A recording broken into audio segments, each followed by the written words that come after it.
Hello and welcome to Ari Shaffir's Skeptic Tank Podcast. Today, it's a good one. It's a good old-fashioned album commentary breakdown of my special, Ari Shaffir, Jew. That's right, everybody. I'm doing my own special. You might have seen these with Tom Segura, Bert Kreischer, Joe Rogan, Steve Simone, Kyle Kinane. I forget who else I did it with, but I've done a lot of them. Just break down an album.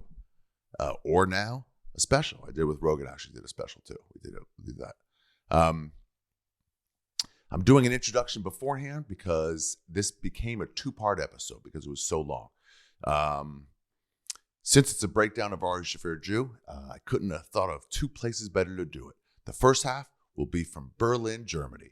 Ooh, I don't know if you know the history there with Jews from Germany. Second place will be from Bucharest, Romania. And I don't know if you know the history of Romania with my people. My people are from Romania. They would have still been there if not for the weak defenses of the Romanian army against the Germans. Yeah. Although, if they were even weaker defenses, I wouldn't be alive. So let's call it even. Yeah. First half from Germany, second half from Romania. Oh, that's going to be sweet.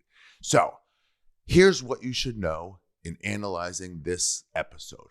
Here's something I didn't fully say in Berlin, but I should have, and you should understand this. Number one, this special is a stand-up comedy special. That's all it is. It's not a one-man show. It's not a one-man show. In that no stand-up comedy special is a one-man show, or in that they all are, to be honest. Men do it. Women do it too. Now, women are doing all these men jobs. I don't like it. Second thing you should know is that it is a response to the Edinburgh Fringe Festival. I went there in 2015, I think, 2014 maybe, and it opened up my eyes to this Edinburgh style theme hour, and I liked it. I liked it a lot because it spoke to me as my English major. In English major, we did theme essays. You know, first paragraph is your thesis statement, an introduction to what you're going to talk about. Next three paragraphs are proof of that thesis. Last paragraph is a conclusion. And I'm like, yeah, this is what an essay should be. Why not a special? But the weakness that I saw in these Edinburgh specials, Edinburgh hours, none of them were specials. Some became specials. James Acaster did a bunch. Hannah Gadsby, you might have seen. That's probably the first one you saw. Hannah Gadsby's in the net. That is a straight down the line with more power. Edinburgh Fringe Festival hour. And my problem with all of them that I saw, minus a few, was that it was intentionally unfunny. I couldn't wrap my head around it. I get why you'd theme it out. That's rewarding. It felt good to have a piece. But I couldn't figure out why they wouldn't make it funny. And they say, well, sometimes we deal with dark stuff. But sometimes they were intentionally trying to be dark. But I said, no. I've seen Miss Pat, my hero, speak about her rape and doesn't wallow in unfunniness. She stays funny and she deals with it that way in an art form, in funniness. So I had a two Edinburgh response. The first one was going to be show them what an American hour was going to be. And the second one, which was Ari Shaffir Jew, was show them what an American can do if he tackles their style of special. So that's what this was, a response to the Edinburgh Fringe Hour. Complete theme. I failed in that it is 90 minutes. Complete theme, funny all the way. And the third thing you should know, the third way you should relate to this special is that it is a love letter to my people. It is respectful. It is as respectful as I can be as a stand-up comic. To the culture that raised me, the culture that educated me, the religion that raised me and educated me, and the upbringing I had. And it's a love letter to that. So let's start. By the way, I've got some new tour dates on sale that you should know about. They will be on sale on Wednesday, November 17th at 10 a.m. local time for all these places. I'll go into it more in the episode, but I'll just quickly run it down so you know. Get ready. 10 a.m. local time. Promo code EVIL. Salem, Pennsylvania, Parks Casino. Omaha, Nebraska. Springfield, Missouri. Tulsa, Oklahoma. Louisville, Kentucky. St. Louis, Missouri. Fort Wayne, Indiana. And Foxwoods, Connecticut. That one's in February. In addition to stuff that's already on sale, Austin sold out. Minneapolis, Madison, Chicago, Iowa City, Kansas City, Indianapolis, Boston. I'll go into it more then. But guys, Let's start the episode. First half from Berlin, Germany. Second half from Romania. Ooh, theme on a theme on a theme.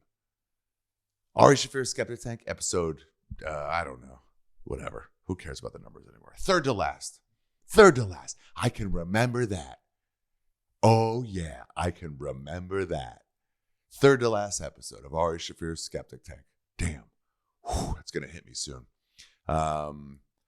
An album commentary breakdown of Ari Shaffir Jew starts now from Berlin, Germany. Let's go to the fucking Reichstag. Okay. Hello, everybody. Welcome to Ari Shaffir Skeptic Tank. Second to last episode. Commentary track today for Ari Shaffir Jew. Long time coming. We haven't done a commentary track in quite some time. And today we have the benefit of not having it just on audio. We have it on video as well. So if you head over to youtube.com/Ari Shaffir, you can see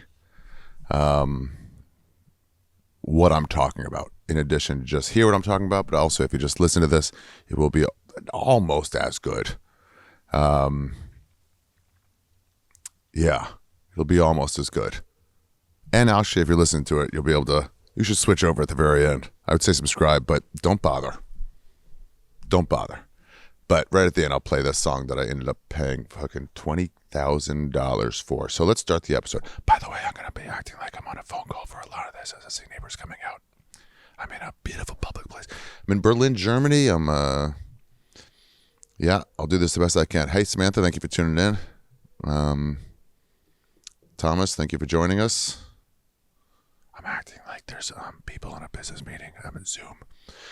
Yeah. All right. Yeah, Thomas, you can start the presentation, and then we'll join in. Okay. Shall we do it? Let's start. I was going to say, if you want, you can just like load up your own, but no, I'll be playing all this. So, Marisa, you got a long job today. By the way, pre-sale for my, we'll do it in a second. Okay. First thing you see when you start is Hebraic lettering. Right when you load it up with my name. That was, it was a decision we had to go over and over and over again, like what we were going to, how we were going to start it, like how we were going to start. So a lot of the question was, do you start with a big intro? Like a lot of these specials do, which I don't care for. I obviously didn't do that. I think it's done, to be honest. I think that time is done.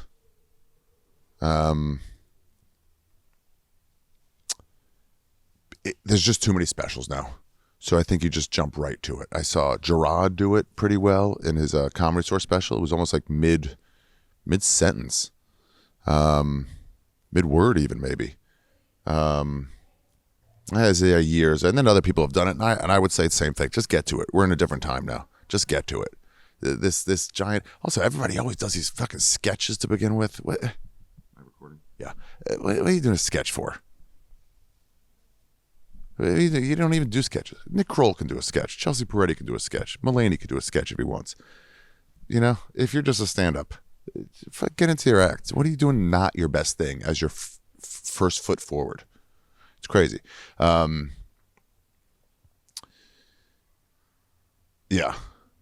So Dan Cotter, the editor, came up with the font. I switched it off a little bit. There was a few letters that were like this Hebraic. I think I got Kevin Christie to design one of them, but Dan Cotter did this one. He's a great editor. If you need an editor, get Dan Cotter. He works fast. He works remote. Although next time I'm going to go to NorCal and just hang out with him and then just like go on hikes when he's like spending time with his family. There is something to be said for working in the room. I always feel bad for like making somebody go back and forth. When I'm in the room with him, it's a lot easier. Anyway, we start with my name in Hebraic and then just jump right into it. Already on stage. So they actually had this problem where they were like, hey, why don't we do, Matt Schul, the producer, was like, why don't we do something where the openers are not passing you. So a lot of times what they'll do is they'll have the big, please welcome, Joe Rogan, and then no one will be on the stage so he can come out. Joe actually did this right a long time ago. He's like, no, show Joey Diaz shaking my hand.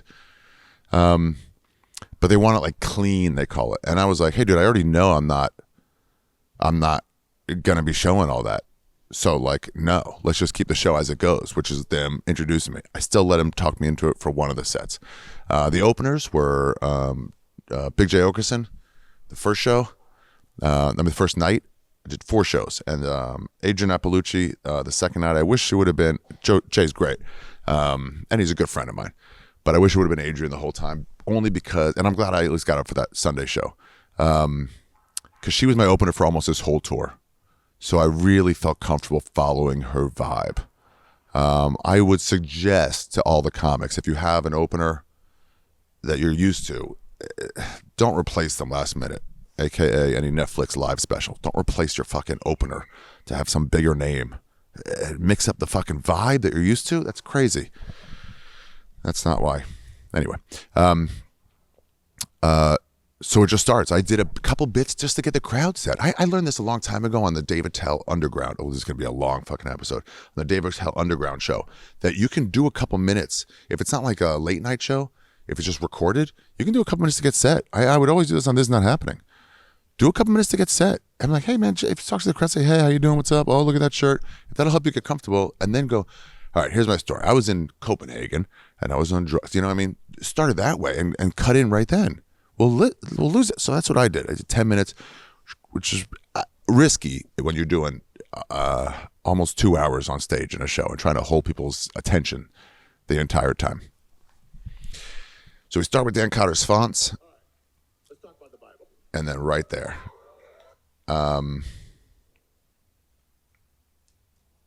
Let's talk about the Bible.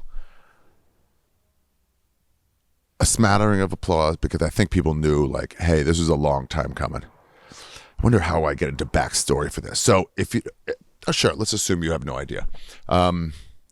I decided to do this. Let's get into it a little bit, and then I'll start talking about the theme. Let's get into it a little bit. So I just start right away. Let's talk about the Bible. It's the thesis. It's the thesis statement, followed by this more specific thesis that comes right afterwards. Let's talk about the Bible, the Torah. We can play it. Oops. And then it shows the, I have the rights to this. And then it shows the big fucking title. That's the letter I had Cotter change. The J in Jew. It was too straight up and down. So I was like, can you extend it out for me? And he did. Dan Cotter, hire him for all your fucking shit. In the credits, I'll talk about it in the credits. In the credits, I went into a couple people that that specifically I think went above and beyond. But I should have said all of them because there was tons of people. I mean, Matt Schuler dealing with my fucking shit.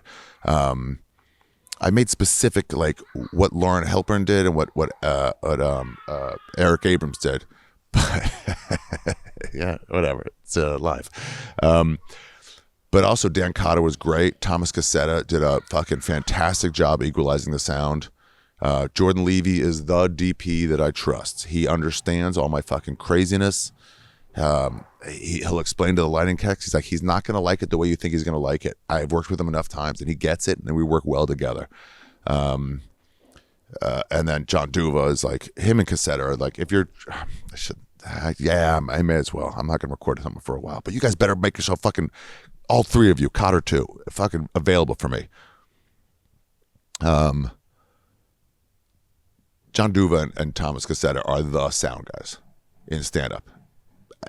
I'm sure there's others. Those are the only two that I really trust. They get the clear, rich sound of the room. Okay.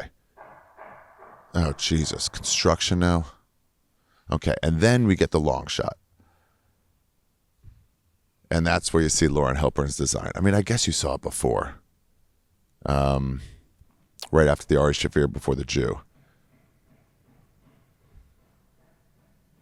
You see the candles behind me. Yeah.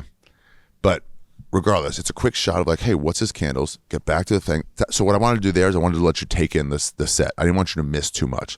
So it was a quick fucking thesis statement with some tight candles. And then, so you're like, what I was hoping for is the audience is like now going to analyze like, oh, okay, what am I saying? You have to let stuff sink into your brain. That's why when sound is off, it's like, it just takes an extra quarter second to like hear what they're saying. If it's mumbly, as a guy who mumbles.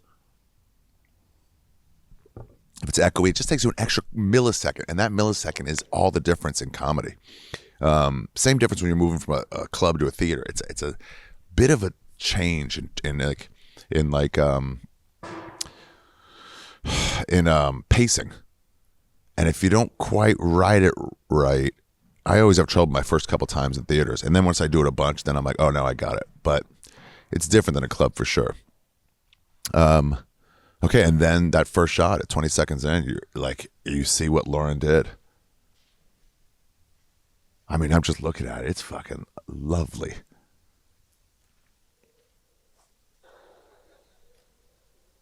I guess I should put earphones on for this. So, yeah.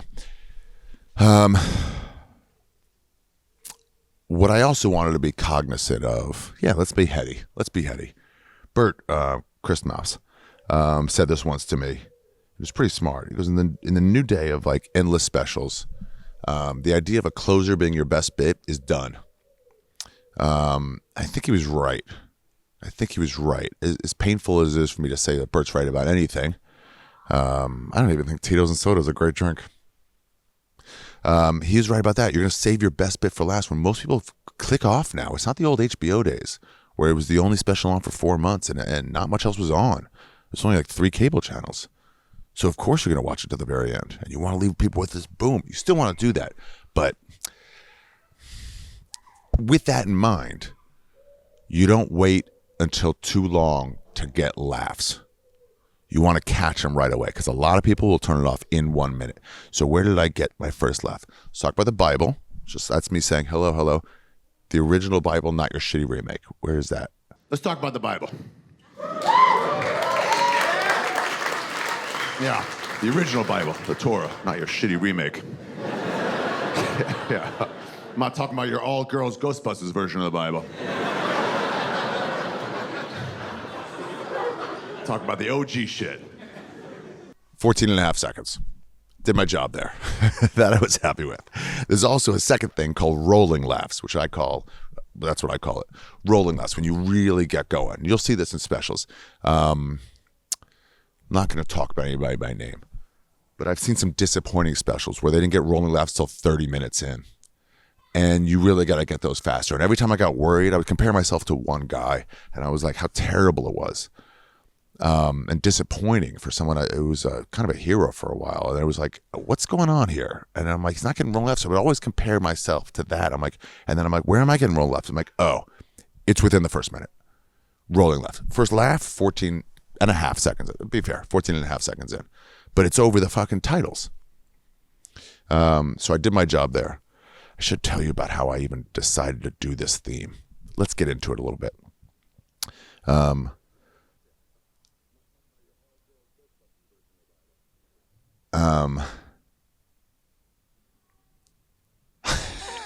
That joke worked from the jump. That all girls Ghostbusters joke worked from the jump. Marisa, I'm going to go back and forth. I'll give you notes. I'm not going to play it out like this. I'll give you notes of where to go in and where to go out. It'll make it easier. I'm not talking about your all girls Ghostbusters version. So we all understand what a bad remake is. And that really is something that no one else. I had a bit that I cut out of it.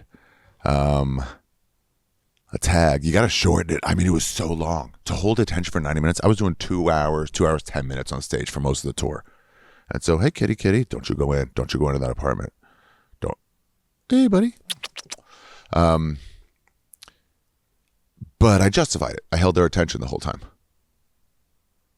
When I did my 2-part special last time, Rogan was like, hey, this might work in the UK and Europe, having a break in between. You got to try it in America with a break in between because this audience doesn't understand that. I'm like, that's a good point.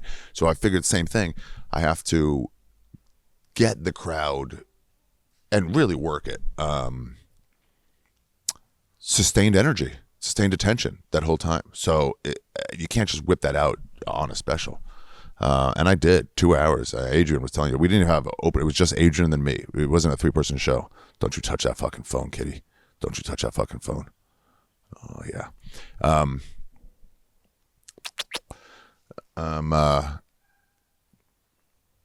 So a joke I cut out for time and for attention is, because even if it works, it's like, where does it work in relation to everything else? Was, now you're all girls Ghostbusters version of the Bible. And then I was like, yeah, the joke was, telling it was like, hey, they're gonna make another Ghostbusters, and then you're like, oh no, or like, how do you feel about something like that? It's hard to remember. How do you feel about another Ghostbuster sequel? And you go, no, I think we already did it. The 3 they did was enough. Nobody wants that. It's like, it's gonna be all women, and like, I already told you I didn't want it, even before you brought in that part. The fucking woke answer part. I already told you I didn't want it. What do you mean you're not gonna get Bill Murray again? You're gonna do Ghostbusters without Bill Murray? That seems like a mistake. Time, gotta jump to it. I mean, that's gonna happen a few times. There's gonna be a child mauled to death. Thanks, Tom, for joining in. Yeah, that's a good question. I will get to that later in the presentation. Okay. I'm going to play this out. Let's say 20 seconds in. Marisa, I will do everything. And then, oh, damn, I'm going to have a lot of fucking notes. I can get my big notebook. Play it out. 20 seconds. And then we'll come back. Yeah, I was raised Orthodox Jewish. I don't know if you know what that is. That's a Frisbee Jew, you know, that kind. Second highest level of Jew. One step down from Hasidic Jew, or as I call them, Mortal Kombat Jews. Yeah, whenever you see him, I just go, finish him. And they'll have no idea what you're talking about. It's great. The ones with the, you know, the sideburns, the curly fries, as my black friend calls them. Yeah, my friend Miss Pat, she came to visit me in New York. She'd never seen one. There's very few Hasidic Jews in the black ghetto of Atlanta. She saw her first when we were talking, she just goes like, she was like, Ori. She didn't say my name, but she's like, Ori, is that an Amish? And I'm like, no, I mean, yeah, more or less, yeah. It's pretty much the same shit. She goes, why that man has curly fries? I'm like, those are not curly fries. She goes, what they do? And I'm like, first of all, the grammar on you people is on another planet. And by you people, I don't mean black people. I mean non-Jews. Yeah, Jews are racist, but we don't see skin color. We see IQ and income level. That's all it boils down to. Okay, so, God damn, that looks pretty. In the corner shots, in the, what is it, A, B, I guess the C and D cams. I mean, when it's tight on me and the candles blur, it's fucking gorgeous. Lauren Halpern, she's never really done a stage show before. What a rise to the occasion. I'll tell you about that in a second. But we were gonna do like, I'll tell you about the path later. I gotta talk about the path of this.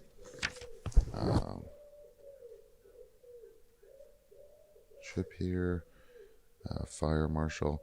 Okay. Yeah, Miss Pat, dude. This is a story about Miss Pat. She came to visit me in Brooklyn, New York. She didn't come to visit me. It was the first time we did a podcast. We did it outside in a park in Brooklyn. And we were sitting there talking. I remember her having to get her wig. Before, I've never met anyone like Miss Pat. She got her wig, and we went out to a park, and we did a podcast. And two Hasidic Jews passed us with what I call the curly fries. And that's what she asked. She called him that. Why that man has curly fries. She also was like, she said hello to him, and the guy would not say hello back. The woman, I think, nodded, but she was like, hello. And she said it again, like, hi. She goes, why not talk to me? But she's not a fucking caveman. Why didn't say hi back? And I was like, he doesn't fully see you as human. This will lead us into the next bit. Two parts. One, you're just a black woman. He's got no reason to have you in my life. Now, I don't agree with you can't even nod back hello. You know, if I see a stray dog and he like wants a pet, I'm giving him a pet. But also, I think some of it was that she was sitting with me, and he saw a Jewish-looking man with a fucking Miss Pat-looking person, and he was like disapproving. And also maybe a little bit of like, let's look at the positives. I'm trying to look at positives. Maybe a little bit he was just like stunned. Not upset, just kind of stunned. Like, whoa. Like, look at this, a Jew with it. And so he couldn't even register the hello. That has happened. I will tell you, my friend David Taylor, saw Eddie Pepitone, and he like waved to him, and Eddie kind of just stared at him. And then he waved again, and Eddie just kind of stared at him. Eddie knows him. And then eventually like, Eddie, Eddie noticed David Taylor waving at someone and just didn't fully register, oh, he's waving to me. You're just looking at a person waving. And then it's like, oh, that's to me. So it could have been some of that, where he's just sort of stunned at Miss Pat, but not realizing, oh, she is actually saying hello to him. Yeah, that was a fun conversation, me and Miss Pat. Hotlanta, no, the ATL. I forget the name of the podcast. All right, let's listen to the next track, Goins. By the way, all this will be up on audio. Right now it's up on video on youtube.com/Ari Shaffir. I'm hoping this episode will get this special over 6 million. Let's get it over 7 or 8 million and up to 10, but definitely over 6. It's been stuck right between 5.5 and 5.8. Let's jump it up over 8 million, over 6 million. Tell some friends about it if you don't mind. All right, let's get to the next track, Goins. Yeah, Goins. That's all you guys are. You ever hear that word? Goy. It's Yiddish for non-Jew. Yiddish is like Jewish Ebonics. Goy means non-Jew. And just so you know, when you hear it, you think it's fun and friendly when they're saying it to you. It's not. They're shitting on you to your face. Goy is a derogatory word. Probably my favorite derogatory word. Yeah, because most derogatory words, they single out one race or culture and make them feel bad. Not goy. Goy is the most inclusive of all the derogatory words. Do you know how pompous that is to have as your term for the other? That means to them it's 0.1% of the world. And then, ugh. Various shades of goy. Yeah, dude, I was raised way religious. I went to a seminary called the Yeshiva in Jerusalem for 2 years after high school. So you go to study if you want to become a rabbi. Spoiler alert, it did not take. Okay, okay, people have asked me, do Jews really look down on goys? I had to take some, not liberties, I wouldn't call them liberties, but in many Jewish stories and Bible stories, there's many different possible explanations for something. And I couldn't go into all of them. So I chose one. I chose one that I like that is a respected theory. It wouldn't be like a real fringe theory. And I would choose one. And with goys, too, it's not a derogatory word. It can be. It's like the word Jew, actually. It can be, depending on how you use it.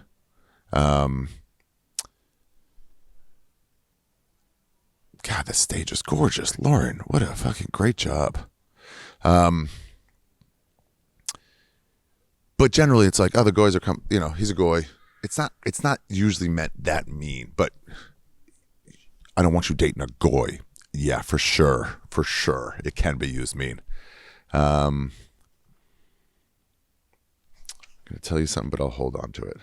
Hi, everybody. I'm Ari Shaffir, and I'm a stand-up comic. And I'm doing a new hour. You're hearing about Jew, but guess what? The Wrong Side of History tour is coming. Yeah, to a lot of places. Well, it's right now. It's in, well, who cares? I'm over there in Europe. Where they relate differently to the Holocaust. Let me tell you what's on sale on Wednesday. Pre-sale, 10 a.m. local time for all these places. You got to use a promo code. And what is it? It's evil. Because Top Shop, in the most evil man in comedy. Tight in my eye.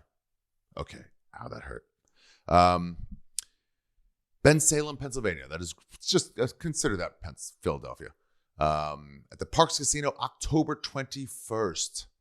Get tickets 10 a.m. local time, 21st, October 21st. That'll be kicking it off, I think. Yeah, at the theater tour. Omaha, Nebraska, November 1st. Omaha Funny Bone. I'm going to do some clubs in there too, in the in-between days. Little insider tips.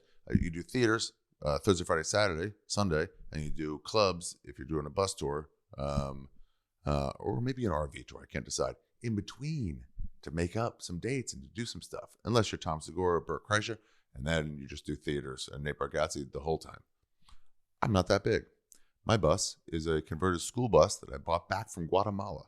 Omaha, Nebraska, November 1st. I'm on Funny Mode. Springfield, Missouri, November 6th at the Blue Room. I've never been there. Tulsa, Oklahoma, new club, new Bricktown, November 7th and 8th.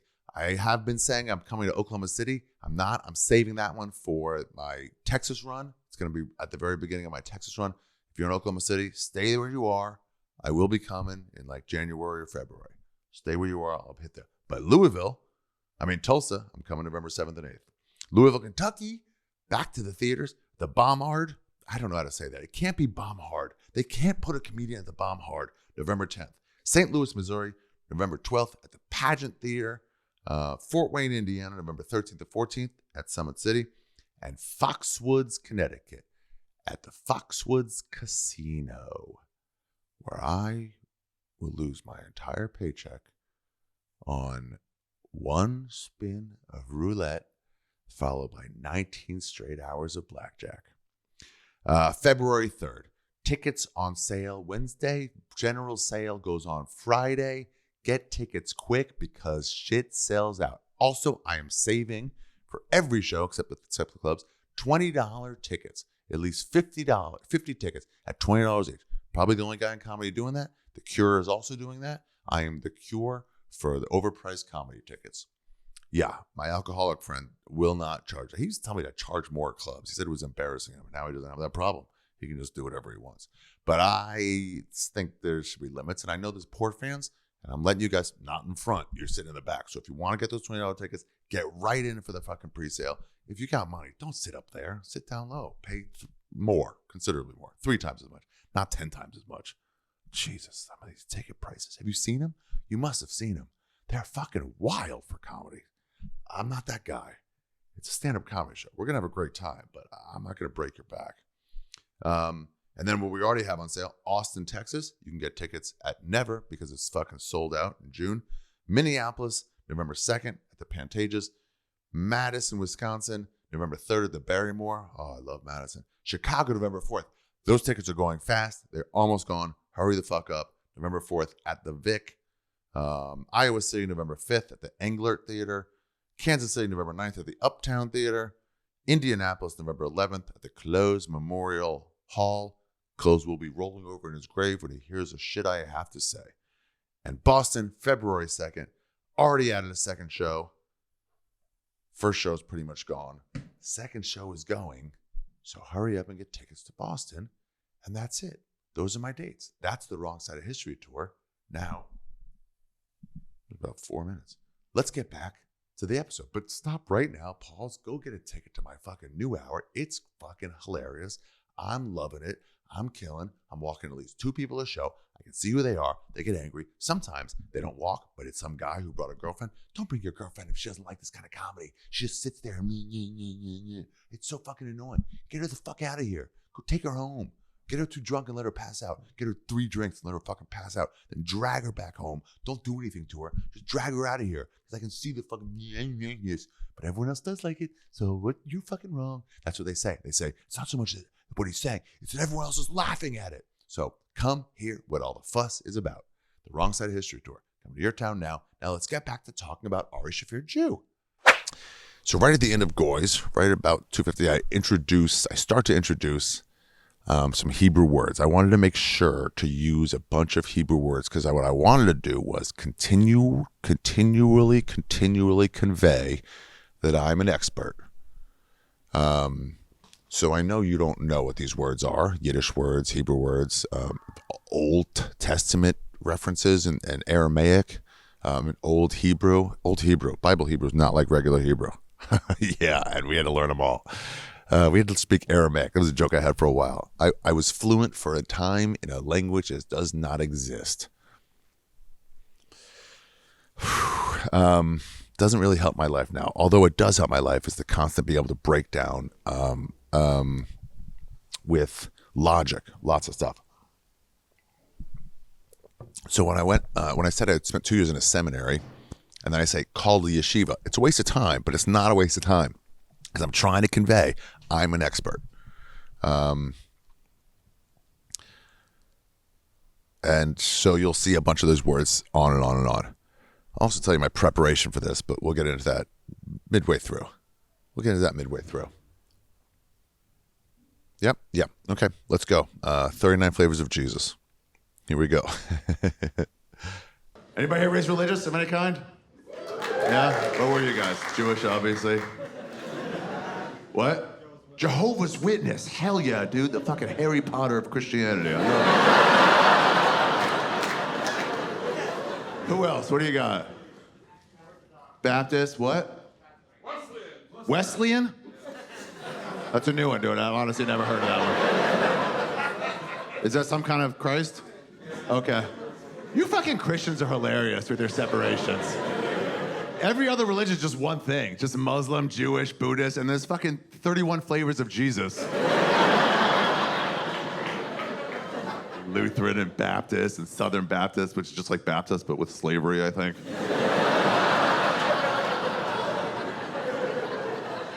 So funny. And Catholics think they're the best ones, too. Yeah, they do. They look down on the other ones. From an outside perspective, Catholics think they're way better than the rest of the Christians. And I'm like, based on what?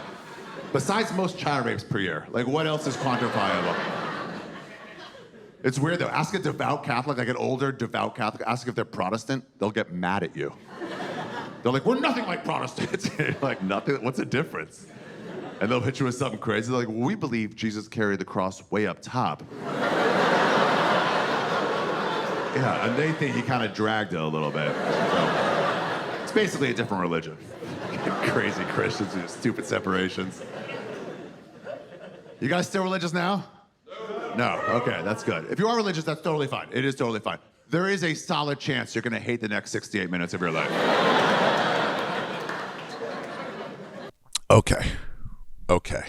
Right here. A few things to say. One, I got the deleted tracks next. If I can find them, I got to find these deleted tracks. So one, I would always ask people, what were you? And I would get some fun answers. I almost always get Catholic. I get some Protestants. What I love doing, what I always love doing is letting the audience feed me. You can't rely on it too much because if they don't answer correctly, there was a rookie movies do. Like if you didn't get the answer you want, you're stuck. But you have to be able to jump off. If they don't give you the right answer, jump off. So if no one said Protestant, let's say everyone only said Protestant, you can't be like, look at all you Christians with your separations. You just can't do that bit that day. I did record 4 sets. It was not an issue. But honestly, people came from all different. I've never had Wesleyan before. In 5 years of getting this ready and touring this, I never had someone say Wesleyan. I never heard of it. I've had Jehovah. I've had Mormon. Oh, I got to tell you that. I'll tell you that later. But the Salt Lake City, some of these shows were instrumental. And we'll get to them when I get to the piece, and then I'll talk about it. About the one main temple, because in Salt Lake, it was like, they get it. Yeah, Jehovah being the Harry Potter of Judaism. I had another one too. I forget what it was, another joke for that. But really, it was like, I didn't quite get it in this. The Catholics. I don't think I got enough Catholic answers or Protestant or something, but let's see, 440. What am I looking at?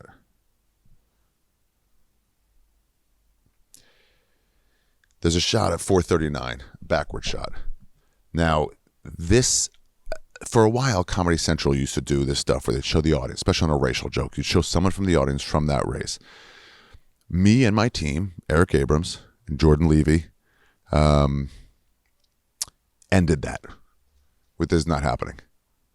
They were like, we got to get some audience shots. I'm like, I don't want to use them. They're cheesy. And honestly, the focus should be on the comedian the whole time. Now, you can get them in the sides or behind the comic. You can turn and look a little bit. But if it's like some audience members right next to the stage, you can look at them not laughing if you see them in the audience. You want to mimic the audience.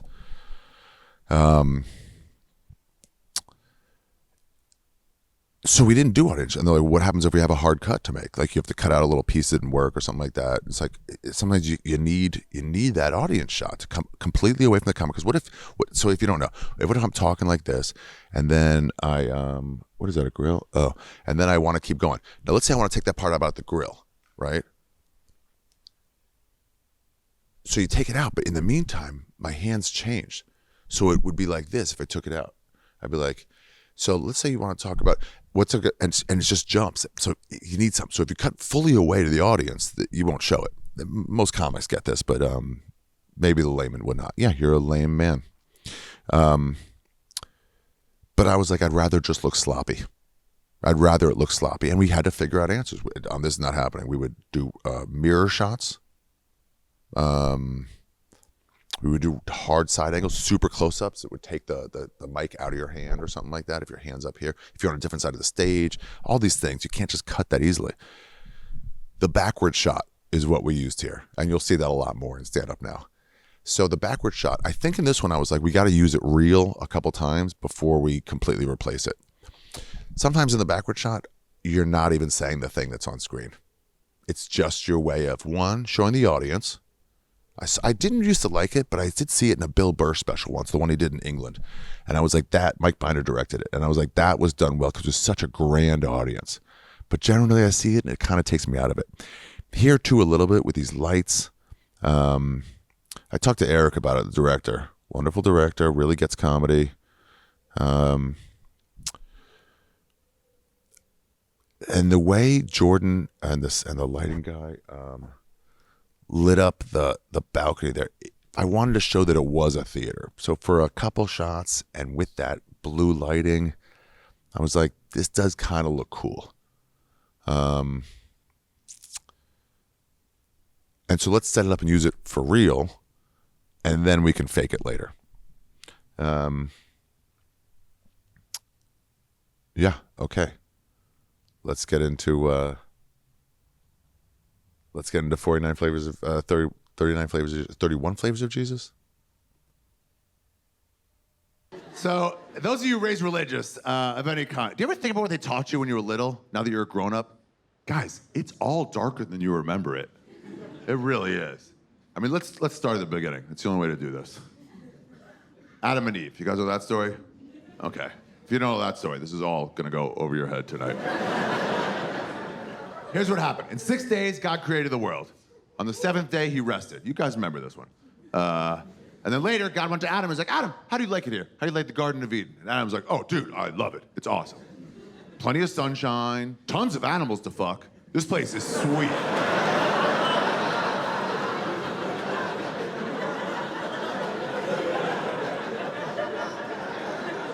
And God was like, wait, bro, are you fucking all the animals? And Adam was like, not all yet. You made a lot of animals. You gotta give me some time. By the way, I killed a frog on Tuesday. Yeah, his eyes were bigger than his belly. Split it right open. My bad on that one. And God was like, fuck, dude, stop fucking the animals right now. And so Adam was like, who should I fuck then? And God's like, oh, yeah, good question, fair enough. He's like, tell you what, I'll make another person for you to fuck. Humans should fuck humans. So Adam, with no concept of women, right? There had never been a woman ever in history before. So when he heard another person was coming, he was just like, sweet, another dude I can fuck in the butt, I assume.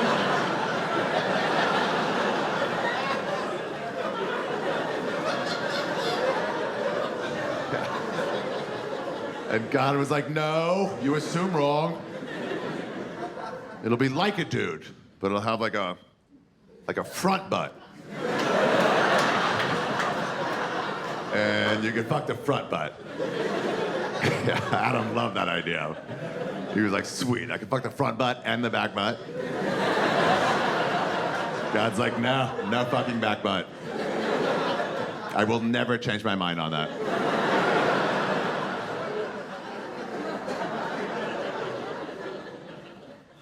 Adam's like, why not? He's like, that's where shit comes out. I don't want you to fuck where shit comes out. I think it's disgusting. You can fuck where piss and blood sometimes comes out, but not shit.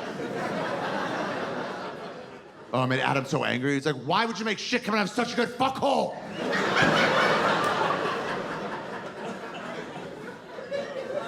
God's like, where else could it come out? He's like, dude, bottom of the foot. I've been thinking about it. It would be a way better place. You can shake it out really easily. Wiping is a breeze. Every puddle's a bidet. It should be bottom of the foot, dude. And God was like, fuck, yeah, that would have worked. Oh, maybe a week was rushing it. What was the time crunch on that? I never understood that. It's an important project. Take your time. There's nobody waiting for you. There's literally nobody waiting for you. So he made Eve. And to make Eve, you guys remember how I made Eve? The rib, yeah, you guys remember this. Yeah, he told Adam, I gotta crack off one of your ribs. I'm sure Adam was like, why is that the new process for making things? Is from scratch no longer available? Did you lose powers, dude? If you're tired, you can take a nap. That zebra's been eyeballing me pretty hard. I got time. Yeah, you can get it. Come get it, black and white. But he goes, no, I gotta crack off a rib. So he cracks open Adam's ribs. Fuck, whatever. Abracadabra, he makes Eve out of that rib. And that's the reason, my rabbis always told me, that's the reason that men have one less rib than women have. Like, dates all the way back to Adam and Eve. Yeah. Then I grew up. I found out that we have the same amount of ribs. There's a lie they told little Jewish kids. I don't even know what they had to gain. Do you know how embarrassing it is to find out you were wrong about that at 41 years old? People are like, why would you think it's been a different amount of ribs? I'm like, I don't know, when I was 9, some guy with beard dandruff told me. Okay, so, hey, we're back. I forgot to look where I was getting rolling laughs. I'll do that before the next one.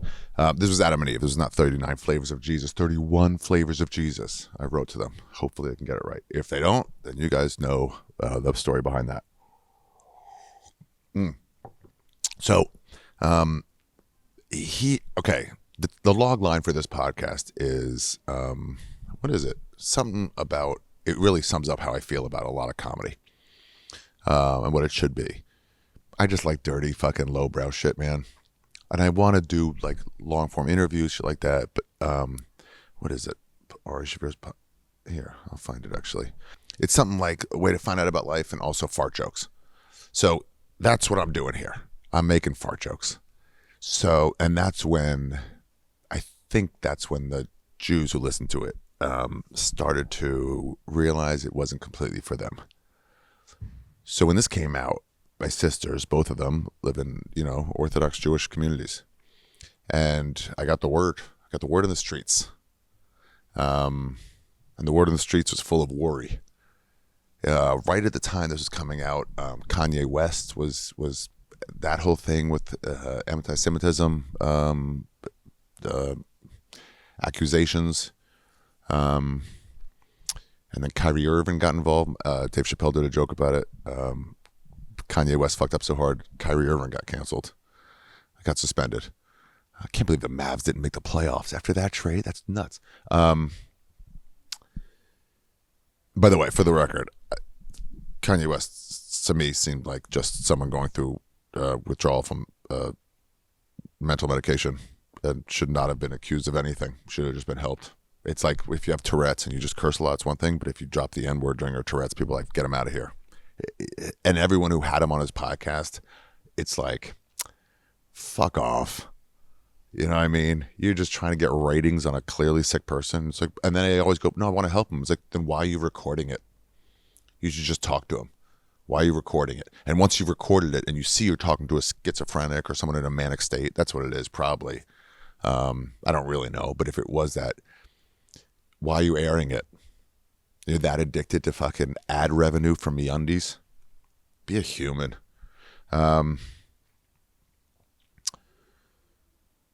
So the word on the street among the Orthodox Jews was worry.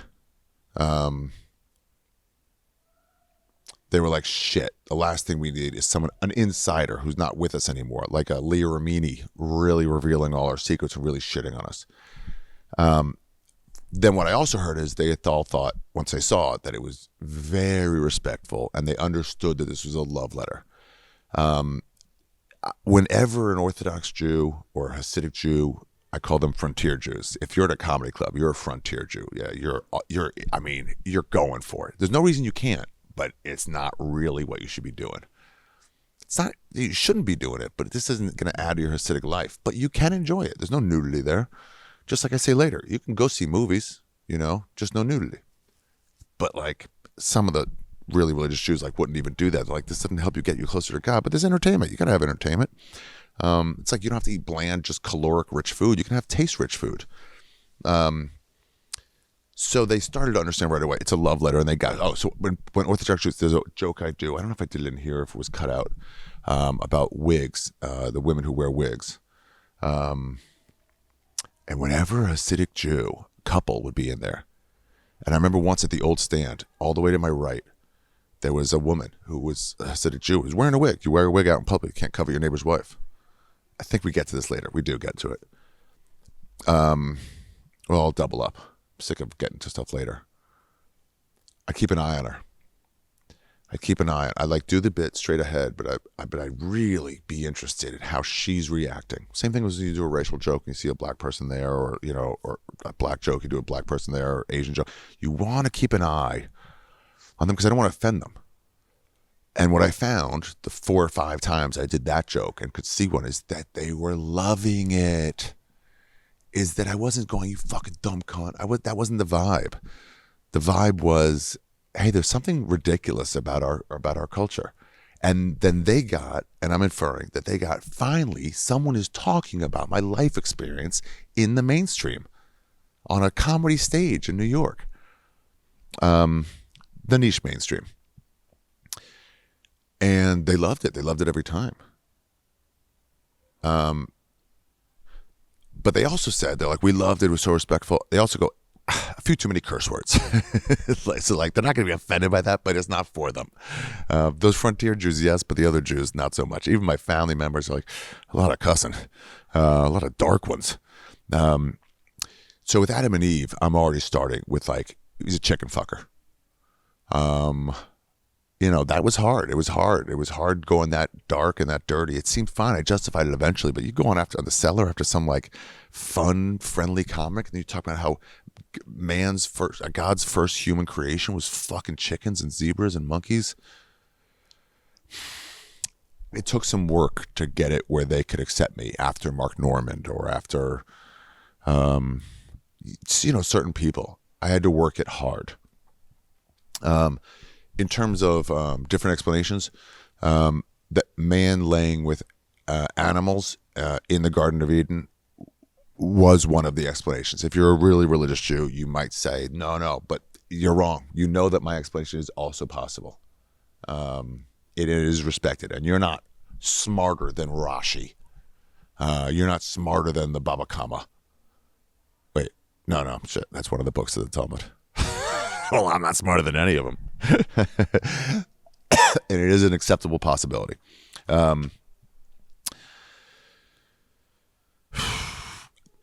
Then with the crowd, I like to let them help me with the rib. I like to say, like, anybody know, that kind of shit. It makes it so that they'll understand what I'm going through. So that I'm bringing them in, like, you've heard these stories too, and I want them participating. It was difficult in New York because I had to like say ahead of time, like, hey, if you're an Orthodox Jew and you know these answers, or since I performed so much, I developed almost all this at the Stand Comedy Club, really mostly the Stand Comedy Club, but also at the Comedy Cellar, New York Comedy Club, and on the road. But I performed it a lot in New York. So if you saw me already, and you're coming to see me again, you might have heard these jokes. If I do any like questions, I was like, you can't answer if you already know the answer. You can't. And I was also like, Orthodox Jews who know the answer, you can't answer. You got to let the fucking goys answer. Because I wanted them to guess and not tell me the actual truth. I know the actual truth. So with the rib thing, let the crowd. Oh yeah, it's like, how do you make it from the rib? So I was like, you guys know this, so I'm not lying to you. So even the people who like don't know it, because I remember in University of Maryland, day one of a now we're going, dude. Now we're going. It's like the Joe Rogan episodes of Protect Our Parks. We really should start the episode an hour in. It's too slow at the beginning. But if you're drinking with us, I guess it's like Harry Potter. I'll get older as the books get older. It brings you in. Day one of University of Maryland, somebody asked about, there was a reference in one of the literature books about Abraham's sacrifice of Isaac. And the teacher, wasn't Dr. Kolker, no, was like, does anyone know the story? And I was like, yeah. And I looked around and no one was raising their hand. He was like, no one knows the story of Abraham and Isaac. And I was like, they could have just been nervous, but I was like, he was like, no one knows. And I saw some head shakes. So maybe some people knew, but I was like, yeah, Abraham was going to sacrifice Isaac. And then God sent a, remember, I know, obviously, looking back now, I'm in a way more knowledgeable place than most people, but I thought that was pretty standard. So what I wanted for even the people who never heard of Abraham's sacrifice of Isaac, I wanted them understanding that most other people did. So I'm not making it up, that it's a standard thing. So you get the crowd to give me the answer, the rib. And then I had to take time in the reveal. And that's a fine line. When you take time, because you know someone's going to scream it out, so you got to like delay, but not too much. And it's 450 people into a 400-seat room. You know, most people that film there get 275 to 325 in there. I asked Sam Morrill about this room. He goes, I don't know. It felt like the crowd wasn't really packed. I was like, yeah, because I went to your taping, dude. And whoever fucking did the audience coordinating was like, didn't fill it up. So Schumer asked me in between set 1 and 2. She's like, any suggestions? I'm like, fill up the balcony. What are you doing? They're like, well, it was raining. I'm like, it's New York. There's rain. Like, send some tweets out. Get this fucking place packed. And I got, it's 400 without cameras. And so it goes, 325 max with cameras. We got 450 in there on some shows. 425. Became very hot. But, yeah, I mobbed it. Tip to any comic. Minimum of audience kills for the cameras. They're going to want to kill everything to get their shots. Fight back. Jordan, you get it now. We've had a lot of fights. And then beer dandruff is a line I never really got a solid laugh on, but I loved it because I'm picturing my rabbis, and when they had their sport jackets on, over their they dress up in suits. Yeah. You could see the fucking dandruff. I don't think anyone got it, but I love that line so much. And I was like, it's for me. I'm putting it in. Okay, let's get to the next where I start talking. Nope, there's deleted scenes. I'm going to find these deleted scenes. There's 2 lines here, and I'm going to show you guys what I cut out. It's the only thing that I cut out that I actually used in the special and then cut out. In the taping, and then cut out. Everything else I cut out before I was even there because I was like, no editing necessary. I've already worked this out on the road. This next thing was only an hour in, and we're 9 minutes into the... Let's see where I get rolling laughs.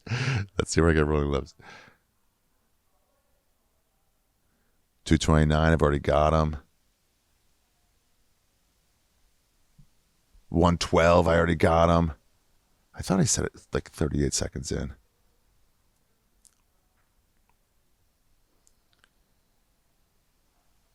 Yeah, the Mortal Kombat, 38 seconds in. I'm getting rolling laughs.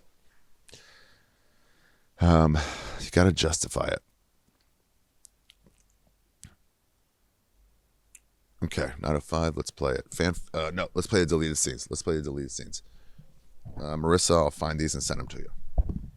You guys ever think about what they taught you? The ones who used to be religious, the ones who still are. You ever think about what they taught you when you were little? Now that you're grown up and out of it. Like, do you ever do that with anything in childhood? Like, now that you're grown up with a better perspective. Like, I always replay high school, and I realize all the women I probably could have hooked up with. But you didn't know any of the signs, Hottest girl in your class, like, what are you doing this weekend, Sarah? And she'd be like, looking for trouble. You got any? Yeah, and at 17, you're like, no? What? Why would I have trouble? What an odd thing to say. And now looking back, you're like, fuck! I didn't know! Yeah, that's why if you gave most men a time machine, they would not go back and kill Hitler. That might be our second stop, but that's not gonna be our first stop. Our first stop is visiting ourselves at 14 years old. She'd be like, hi, I'm you from the future. I don't have much time. I gotta tell you this. What? No, a lot goes away, but most of it's still there. Fuck off, dude. This is why everybody hates you in the future. You're an asshole. That's your first move is asshole. The point is, chicks want to fuck too. Honestly, fuck off. Yeah, if you ever find a time machine in one of your friend's closets, ask him, did you kill Hitler? And he'll be like, no. But, do you remember Cindy? So I've been doing it with religion too. I've been going back and thinking about all the shit they taught me when I was little. And guys, it's all darker than you remember it. It really is. Let's start at the beginning. It's the only way to do this. Okay, so what I was trying to do was, what I was trying to do with those scenes that I ended up deleting, jokes, was tell everybody the reason I'm looking into this, the reason I'm going back to it in the first place. And I had a couple jokes that I thought justified that. So it was. You ever look back and realize you just saw that your child is lying to you, or your mom knew it all the time, and it's like, oh, that's a good one. And all the women you could have fucked, and then I had a good fucking line about, you saw it. There was a third one too, and I don't remember what it was. I had already worked it. I didn't record the third one. When I got the second one about the time machine, I realized, I had 3 of the pretty much the same thing. So I just took 2, and then once I was editing, I talked to Eric about it. He's really good for running notes off. He won't tell you like, I want you to take this out. He'll say, like for my last special, he's like, hey, what do you think about this flip phone bit?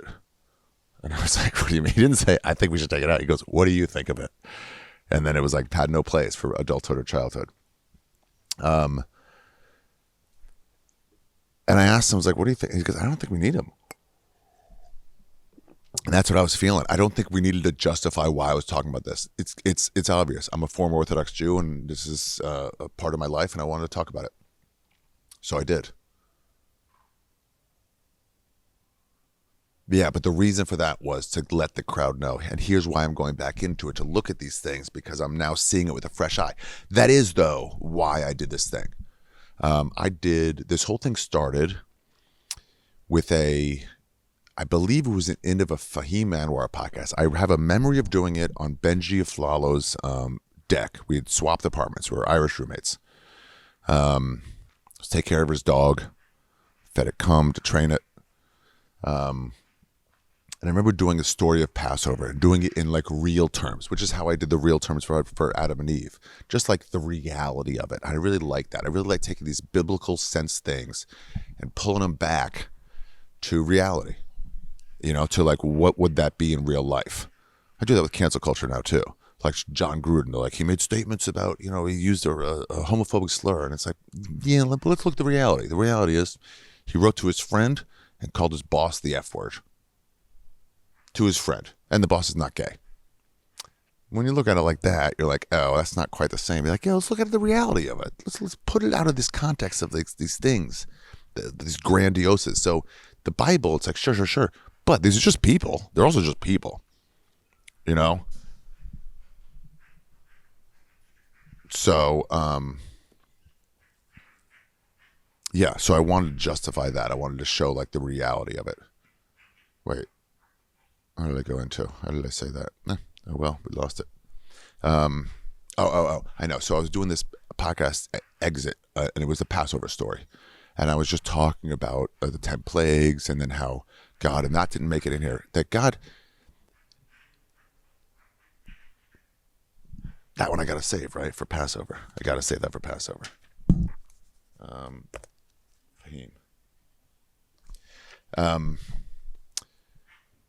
But look at the reality of these things, of how it really would have gone.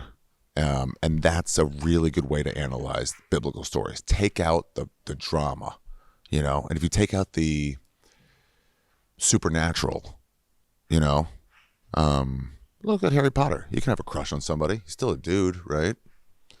If you look at it that way, it cuts its legs out. That's something I learned from Paul Mooney, was to intentionally forget the names of celebrities, to not give them power when you're talking about them. Do something disrespectful to them in order to not give them power. Don't get me started on that fat bitch. What's her name? That single lady. Aretha Franklin? Yeah, Aretha Franklin. Now, Paul Mooney knew who Aretha Franklin was. He chose to not remember her name. And I asked him why. I was like, 1, brings the audience in. 2, it shows that I'm better than someone who's clearly better than me. He's like, was like, Aretha Franklin's a superstar. I'm not, but I can be better than her if I don't learn her name. And that gives me the power to mock her. And I'm like, damn, dude. Smart fucking guy, that Paul Mooney. I owe him a phone call. I got to call him soon. What the fuck? Did I just get into a zoo? Like a mating call or something. All right, let's listen to fan fiction. So after Adam and Eve and Moses and Noah, a few other Bible stories that Jews and Christians kind of share, at that point, we kind of split off. Well, no, we stayed right where we were. You split off. You guys wrote an unauthorized sequel. In fan fiction. That just you added a superhero out of nowhere.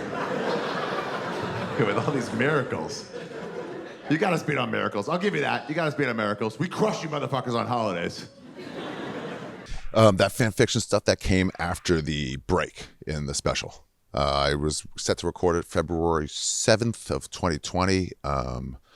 COVID delayed it, and before that, backlash from a joke on Twitter and Instagram. Good job, comics, for supporting me on that one. No, a lot of comics really did. Let's not focus on the knuckleheads. Delayed it first, and then I was like, oh, I'll do it in October, and then COVID and whatever. But it was so much better for the break. That joke, the fan fiction stuff, that came afterwards. That would not have been part of the special. So now that was fan fiction. Let's listen to the Hanukkah story. Whew, I got to show you.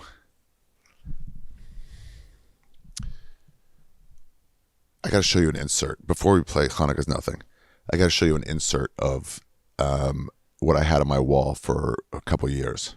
And then later again, when I started doing the special again, I started getting it ready again. It was note cards that covered... Marisa, put this up on screen. I'll send it to you. Send the pic. Just cover me completely. Just put this up.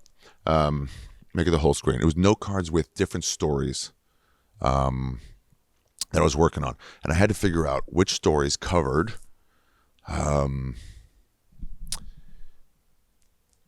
Bible stories, which one covered laws, which one covered my specific connection to the religion, and which one, I think there was a fourth. And I had to get all of them in there, and I had to get all of them in specific times. I really felt that was necessary. It can't just be, well, here are the laws. They're like, well, what about Hanukkah? What's Hanukkah? I'm like, well, that's more of a story. Or holiday. Oh, that was like holidays, because there's so many in Jewish culture. So I had to get everything in.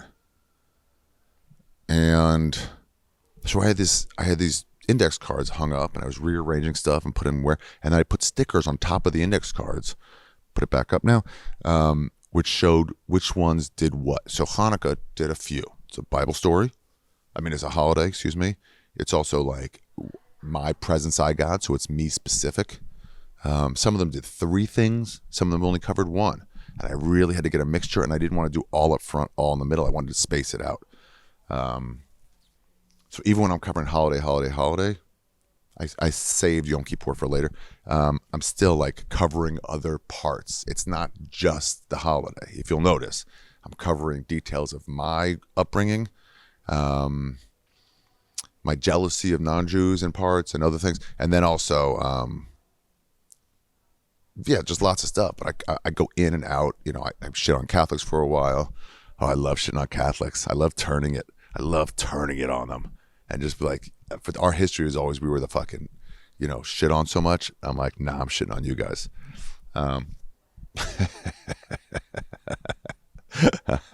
You really, why are you still Catholic? You can't be. That's your organization you're a part of. Just join a different one. Just join Protestant. It's the same shit. It's all Jesus. Just join a different one. Okay. Let's start. Hanukkah's Nothing. We got a lot of holidays. What's the biggest Jewish holiday? What do you think? Hanukkah. Very good. Goy. Idiot. Stupid. Wrong. Dumb. Goy. Dumb like all of them. Goy. People think it's Hanukkah because it falls around Christmas and we do presents and stuff. Just so you guys know, it's one of our lowest level holidays. Hanukkah's not even our top 40. For real. It's on the level of like Arbor Day for your people. It just feels big because it falls around that time. Presents, by the way, is not even really part of Hanukkah. That's us copying you. Presents on Hanukkah is a modern Western civilization part of the holiday. My dad grew up in Romania before the Holocaust. They didn't do presents back then. That's here in America and England. It's all these Jewish kids. They saw their Christian friends getting presents, and they wanted in. Yeah, and when Jew kids want free shit, Jew kids get free shit. So they went to their dads, like, Dad, how come Christopher gets presents and I don't get presents? And their fathers were like, you know,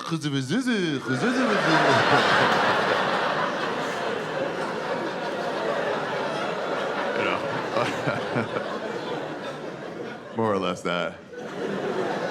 So now we do presents. 8 days of presents. It's an 8-day holiday. Oh, some people think it's 8 times the presents you guys get. It's not. We have the same amount of parents you have. You know, we get the same amount, but we just space them out over 8 days. We get better presents than you know, because we're far richer than you are. I don't know what kind of white trash presents you guys got. We got like a grilled cheese sandwich wrapped in a shopping bag. You know, what'd you guys get? Like sock full of pills? Postcard from your dad written in your mom's handwriting?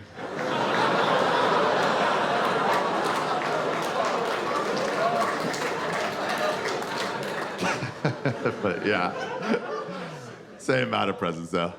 You're supposed to get 1 present a day for 8 days, and then if you have like 9 or 10 presents, you just double up a day or 2. So one year I didn't have 8 presents. I only had 7 presents. My mom didn't know what to do to get me every day a present. Instead of just getting 1 extra present, you know, some shit like wrap an avocado, you dumb bitch. Instead, her fix was to split a present into 2 and wrap each half separately.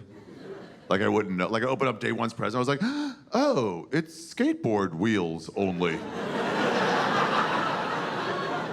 I wonder what's in tomorrow's flat oval box. She's like, you'll never guess. I'm like, it's for sure a skateboard, Mom. I'm the 2nd smartest race in the world, and this is very easy to figure out as it is. Korean.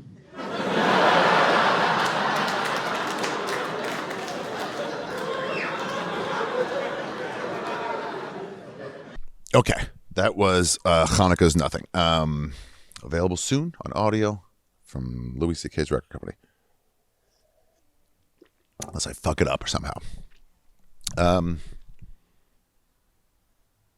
Insult Goy. Oh, yeah. So when I'm like, dumb, stupid, idiot Goy, it's comical. But what I wanted to do was I wanted to be sure to change the narrative on Jewish material, because a lot of it is based on weakness.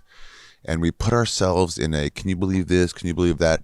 And I didn't want to mire the special in that. I didn't want it to be totally like, we're weak, we're powerless, the cheap. You can't. So 2 ways to do it. One is to show power, and one is to shit on someone else, as Joe DeRosa will do, because he wants to stop you from realizing that he's a very weak person, and he hates when you make fun of him. So what he'll do is he'll mock you to try to like push off him, so you don't notice. So shitting on the Goys was a lot of fun. When I ask what's the biggest holiday, it's the most popular one, and I say why.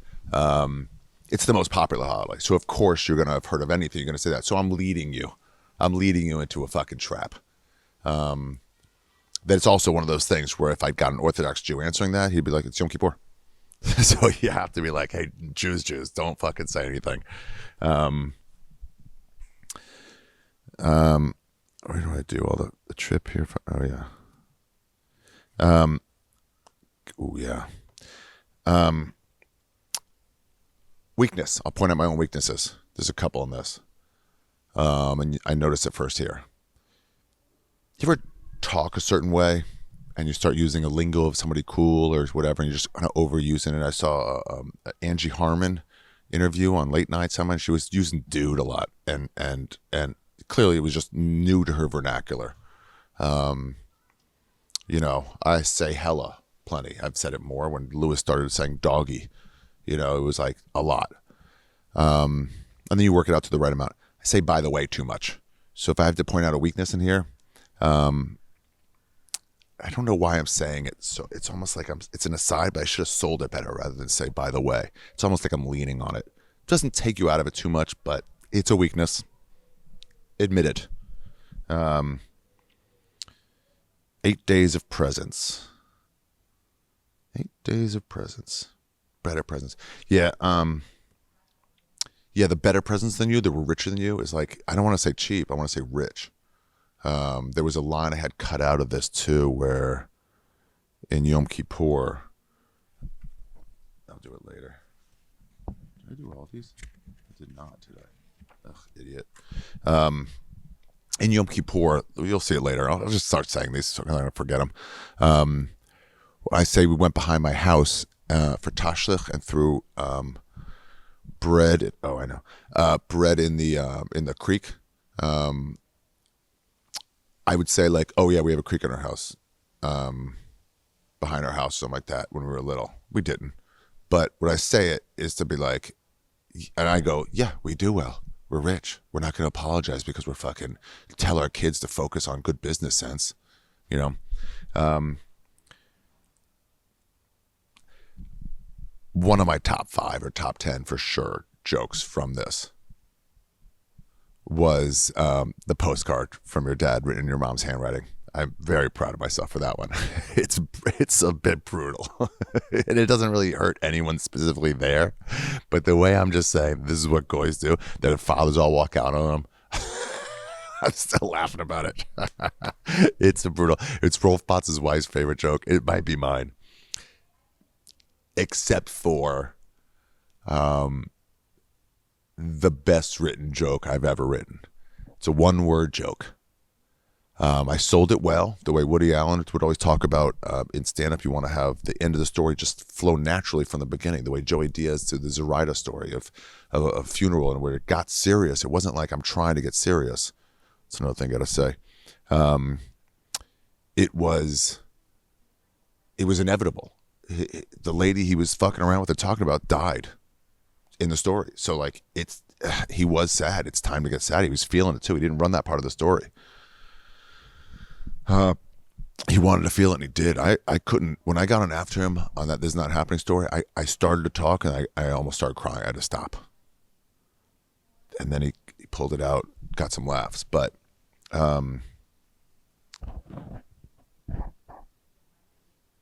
I tried to hide second smartest race in the world. I tried to hide it. I wasn't trying to focus on it so obvious, and I got it and tweaked it and tweaked it and tweaked it and tweaked it and tweaked it until I got it hidden, where if I didn't say it, there's no like, well, what's smart? But I could tell. You get it to where that it's just a quick line that sets up, because the joke is, yeah, obviously we're super smart. We're the second smartest race in the world, you know? Or if you go like, we're the third richest countries, you know, and it's like, one of the top 10 richest countries in the world. That's your point there, right? And that's the laugh you're getting off telling your, you know, of course, you know, I can figure it out. Of course, we're smart. By the way, my mom never got me the two parts of a skateboard. I think she did split up something else, but yeah. And then the rap on avocado, you dumb bitch, was from seeing kids, the videos from kids, where they give them an avocado for Christmas, and these like 4-year-olds are so cute. They're like, they don't know what they're getting. Like, it's an avocado, and they're happy like they're supposed to on Christmas. This is from that. Just give me what the kids got in the videos when they're making fun of them. It's avocado. It's very cute. And then I mean, I nailed it, so I'm going to say it. I'm going to say when I feel like I fucking nailed it. Waited just long enough to where they're wondering who is the smartest. If you say second, if you say if you know any comic, if you go, hey, you're one of my favorite comics, people go, great. If you go, you're my second favorite comic, they'll get mad at you because it's more specific. Something about specifics. Metzger said this once, where he goes, you can say, oh, America's an obese country. Sure, we agree with you. If we say that American is obese, people are like, hey, no fat shaming. It's interesting. And you know, comics like to play with that. So you say with the second smartest race, not one of the smartest, and then that puts in the audience's mind as you got, wait, it's a laugh. I'm getting the laugh, but then it starts to fade. The laugh fades or crossfades with the question, and then the answer is, it's Korean. Not even it's Korean. You pause, and it's like, I'm giving it to you. I mean, I nailed it. Even give it to you with the hand motion. Here, I'll give you what you want. Korean. Now, I'll tell you who I got that from is Lawrence Haar, my old commercial agent, like still commercial agent. Oh, there was a story in the Jerusalem Post that he dropped me after the fucking backlash from that joke. He called me. He was like, hey, why are they saying I dropped you? I'm like, because journalism sucks now. Jerusalem Post, it's not too late. Put out an apology because you were wrong. He didn't drop me. He goes, I didn't drop you. I'm like, I don't know. I'm just seeing this article now. I was like, what are you talking about? He goes, I'll send you the article. He did. And then he was like, yeah, I don't know what you're talking about. Where are they getting this from? Yeah, journalism. But he and I would always talk about Koreans and Jews, and Koreans are smart, and their business sense is there. It really is. If I had to say where I exaggerated, I think it's the Jews, but Koreans is an acceptable answer. He called me when he saw the special. He was like, did you get that from me? And I'm like, yeah, dude, for sure I did. Let's get into the story of Hanukkah. And what am I going to do? I mean, you know what? I'm going to save the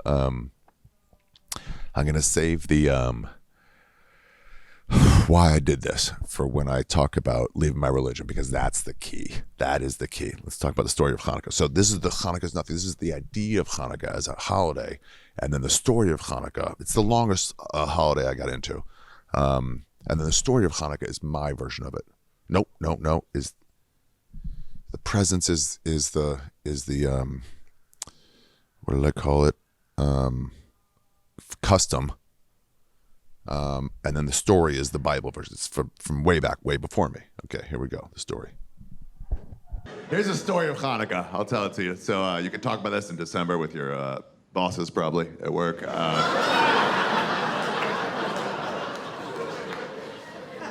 A long time ago, the Jews got kicked out of Israel, okay? One of the many times that happened over history. We are the weakest race in the world. Anybody wanted Israel just fucking took it.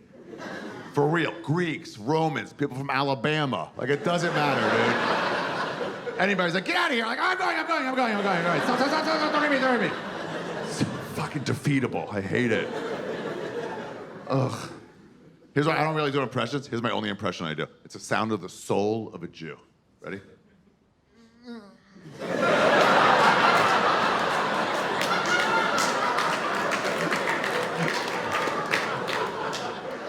Yeah, all our stories are about survival. They're never about succeeding. Nobody's ever like, watch out, the Jews are coming. You know, it's like... Yeah, Palestinians, we got them. All right, we broke our losing streak on that for sure. Dude, I saw this Free Palestine march last summer in New York. And they were all like marching. They had a big Free Palestine sign, but the Palestine part was covered. People were like in front of it, so it was covered. So I couldn't see that part. So I just saw the first half. So I like run across the street. What do they give? Oh no! Like, this is the worst place for me to be. Oh. I'm so sorry. Fuck. But they're all staring at me. I didn't know what to do. I just started scrambling. I was like, I'm just headed to Little Palestine to get some Palestinian food. They're all like, there is no Little Palestine. And if you ask Jews, there's also no Big Palestine.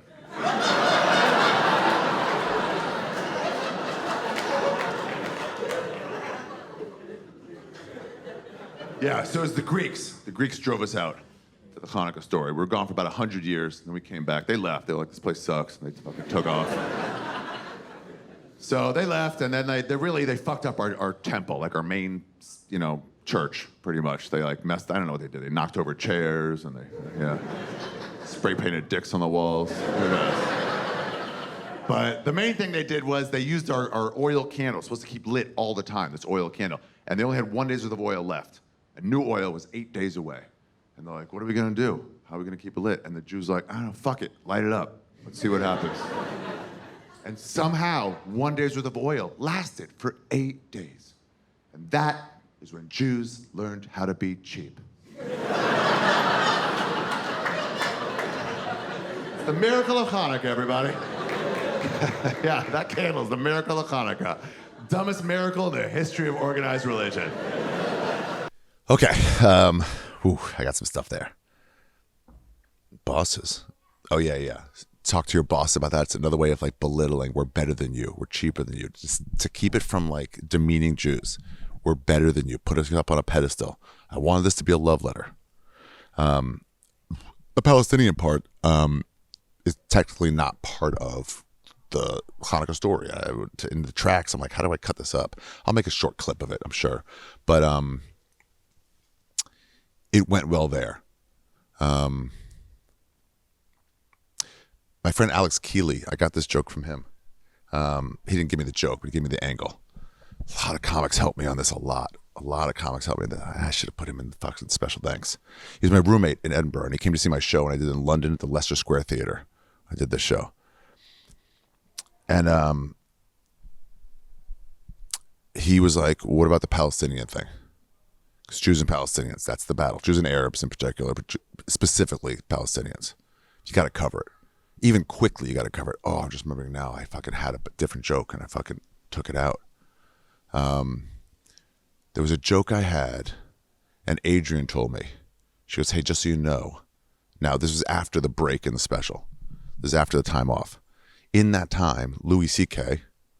wrote a very similar joke to what I had. Now, Louis does his specials 1 year by 1 year. So there was no doubt, and Adrian and I talked about this, no doubt that I had it before him. No thought that he took it from me. He's never seen me do it. Similar thinking, especially when you're dealing with fucking thousands of year old, or this anyway, 60-year-old, 100 years old battles.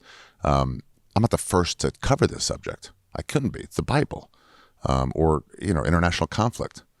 When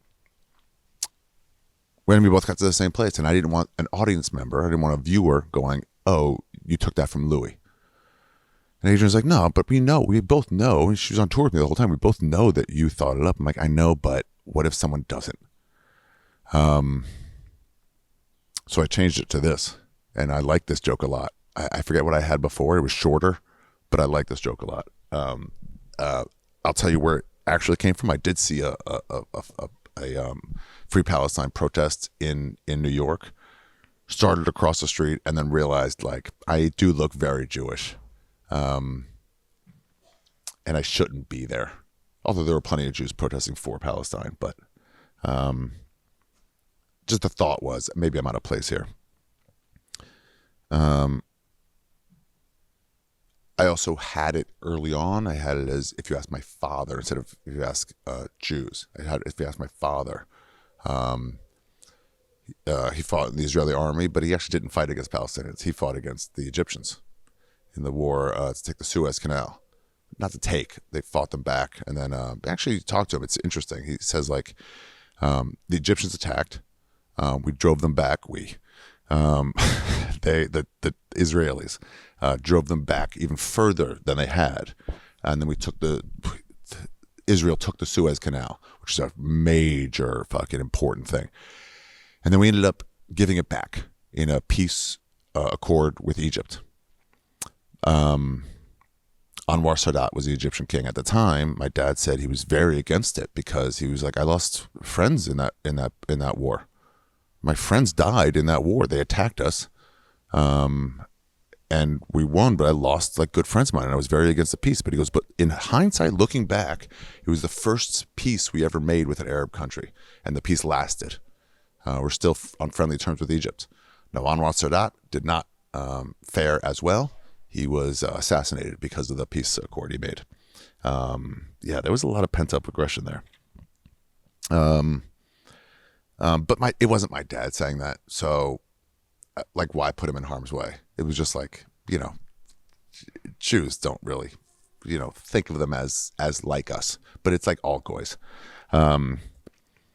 Spray paint dicks on the wall. That's just me normalizing using normal terms, normal terminology to make it like we're not going to take this too seriously.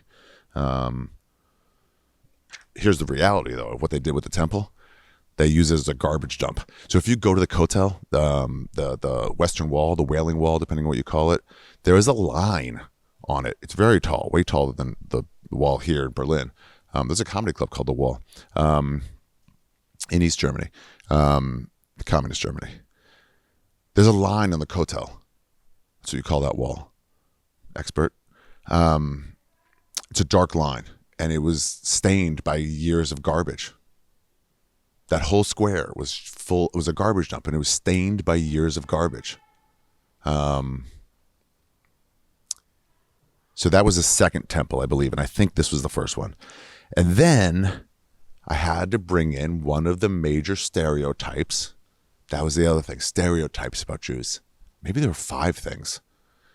The note cards and the stickers. So it was the color, it was colors and stickers, whatever. The cheap. It's a real thing. Joe Rogan had a great joke about it. Say Jews don't love money is like saying Italians don't love rolling in pizza. He might have said just don't love pizza, whatever. It's a standard. It's not so much cheap as spendthrift. And I think some of it does come from the Holocaust, but some of it, as I say later, does not.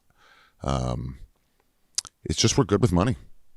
I do believe that there are racial traits, or maybe cultural traits. Yeah, sure. Let's call it cultural, because if you're adopted, you're not going to be born with this innate cheapness. The facial features, sure, but not the all the other stuff. So,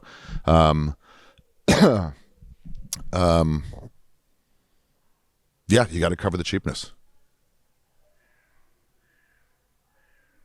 It's a thing. It's a thing. I was talking to Greg Fitzsimmons, great comic, about he goes, "Hey, Rogan's in trouble again," and it was for that, calling Jews cheap or saying it's like a given. I talked with the owner of the Comedy Cellar, and he was like, "That's not a real thing." I was like, "No, you're out of your mind. Of course it is." He goes, "Well, no one I knew was cheap." I'm like, "You grew up as a fucking son of a business owner.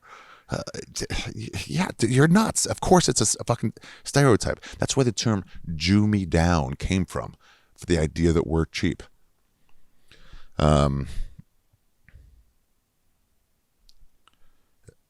If you say good with money or good business sense, it doesn't sound as insulting, but you have to cover it, and I covered it here.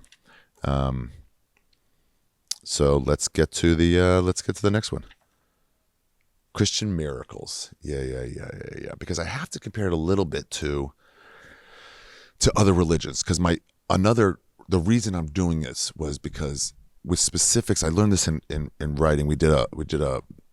I use all my education to get this done. So as an English major, focus on film, I had this great teacher, Dr. Kolker. I think he ended up getting another job at Georgia Tech. He was so influential on me. He was so great. I took everything he taught, everything I could fit in. And he made us write a paper. And he goes, it's about one small segment of a movie that says something, and then that also says something about the entire movie, and also says something about the entire like life theory of the director. I think I did it on Pulp Fiction. I forget what it was. But let's say at the end of one of the movies that John Waters did, at the end, everyone just starts dancing. So I don't know what it says about that movie. I think that everyone's getting along. But what it says was his life theory that's in all of his movies is, hey, this isn't going to be reality that everyone's dancing, but wouldn't it be nice if everyone could just dance? Wouldn't that be a nice world? And he's presenting like, wouldn't it be cool? And so then you end up going, yeah, okay, that's your whole life theory. So one of the things I wanted was, this is about Jews, but also it's about all religion. And I'll say it later, but I want you realizing that it's religion I'm talking about, but I'm focusing on a specific one, so that I have to cover the miracles of other people. And also it says something about how lame the Jewish miracle was, finding out about these other ones. Here we go. Let's play it. You Christians, man, your miracles are the tits. You guys got great miracles. God, so I left my religion. I switched to a secular college, University of Maryland, and I met all these Christians, and they told me about Jesus, and I was fucking blown away. They were like, he walked on water, and I was like, that's impossible, can't. I've seen water before, so sell it to somebody else. And they're like, yeah, it's a miracle. I'm like, oh. I'm like, he didn't get wet? They're like, I mean, maybe some splashback on the sandal, but I don't think Jesus was waterproof. You know, if he dragged his foot, yeah, probably a little bit of water, but for the most part, pretty dry. I was like, damn, was that his best trick? Like, oh no, it was not his best trick. His best trick by far, he died, and then he was like, nah. And everybody's favorite trick was turn water into wine. That, dude, man of the people, for sure. I heard about that. I was like, what kind of wine was it? And they're like, Ari, you're literally the first person to ever ask that question. What a nitpicky, Jewy thing to worry about. You're getting free wine out of water and you're still complaining? You're like, well, I don't want a dry wine. I don't know. Just see if Jesus can do a Malbec. Just ask him.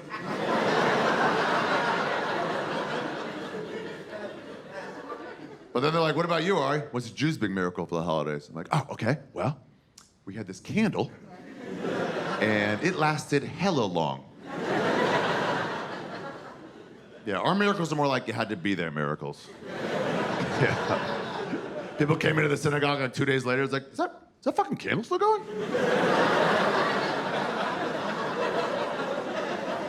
One more day, that's a fucking miracle. I swear to God, that's a miracle. One more day. That's a one-day candle. And Jesus is just like, rise. And you're like, what the fuck? I believe if Jesus came back now, he would turn sand into Molly. Yeah. And it would be the best Molly. You know, if somebody's like, hey, I have MDMA, like, well, you gotta test it, man. There's fentanyl going around. You can't just do whatever. Where'd you get this from? Like, from Jesus Christ, the Lord and Savior. Yeah. How good would communion be if you were hitting you with a fucking Molly tab? You'd be like, move. God. By the end of the sermon, you'd be like, this guy cares about us. Okay, so the Protestants I talked to, these two Protestant sisters at the University of Maryland, they were homeschooled, nothing to do with it, but they were raised, and they would always try to convert me. They'd always be like, yeah, you should, find the Lord, Jesus Christ. And I would get into discussions with them because I was already not religious. I just barely knew not religious. When I switched to Maryland, I lost my religion in Yeshiva University. Played out that semester and then transferred. I was like, there's no reason to be here if I'm not religious. I still had a lot of anger to work out and shit like that, but switched to Maryland, and so I was still fresh from it. I remember getting almost tried to get converted. I was waiting for my friend Aaron Levine to pick me up after orientation at Maryland, transfer orientation. While I was waiting, some guy came by. He goes, hey, how you doing? You gonna be new here? I'm like, yeah. He goes, well, we got this club you should go to. And I was like, oh, I'm not really into clubbing. And he goes, it's not that kind of club. It's a Jesus club. And he quoted me something from the Navi, from Prophets. Shoftim. To prove Jesus, I was like, well, I'm not interested. I'm Jewish. And he said something. He quoted a lot, and I had just studied it. I had just studied it in YU, like 4 months before. And he misquoted it to prove like Jesus. He misquoted it. But I read it in Hebrew. I knew it. So I was like, that's actually not what it says. I mean, he couldn't have picked the worst guy to fucking throw this line at. I'm like, that's not what it says. It says something different. I don't know the exact line, but I'm like, you're changing words. That's not what it says. It was great. It was great. But I asked these Protestant sisters, like, you have to find Jesus. I'm like, what if I don't? They're like, well, we hope you do. I'm like, but what if I don't? Because they're like, you'll get saved. I'm like, but what if I don't? They're like, well, we hope you do. And they kept dancing around it. I was like, but let's say I don't. What would happen to me? And eventually they admitted it. You'll burn in hell forever. And I thought, that's bullshit.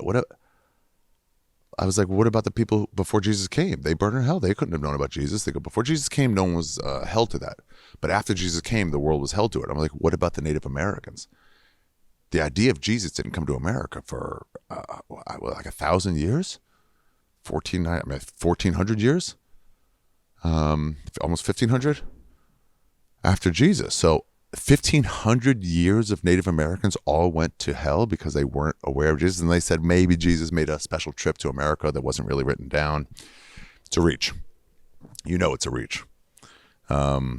You're just suggesting that there's no proof that I may be in the New Testament. I also had a line of that I cut out, not cut out, but stopped saying that miracles are like big. They're not like bowling a perfect game. When I'm like, nah, that's me normalizing it. Intentionally saying, instead of saying no, saying nah. Nitpicky is another one. Nitpicky is another like Jewish like stereotype that not everybody knows about. We mention every little detail. It can be fun and it can be annoying. What else? Malbec is my favorite wine, if I had to choose one. And then Hella is my homage to the Bay. I spent a lot of time performing in the Bay. I have a lot of ties there, and I love the word Hella. I've incorporated it. I feel like I'm justified. I do it as a love letter. And using the word Hella is one of those things where I think everyone can get it, but if you're from the Bay, you hella get it. Or also acceptable, you get it hella. I understand. I can't exactly express how to use it grammatically, but I do understand it. I did it in another special too. I think the last one, I think Double Negative. The original name of Double Negative should have been grasping at live tasers. Netflix talked me out of it. And then Chappelle, after that, started doing the equanimity and all that stuff, started doing like more artsy names. It should have been me. Why'd you talk me out of it? Don't ever listen to these fucking suits. It's your shit. Don't ever listen to them.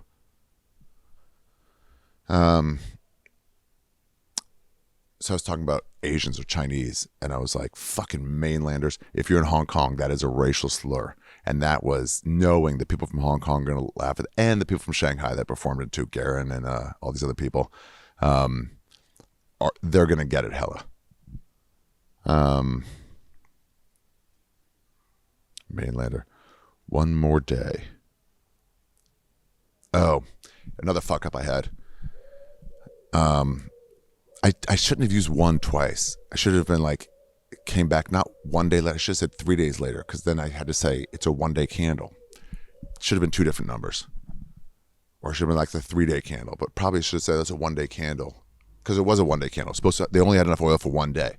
The last 8 days. By the way, there's also a lot of arguments about like, should the holiday be 7 days? Because, I love all this. This is the arguments all the time between the Rashi and the fucking, who are the other fucking commentators?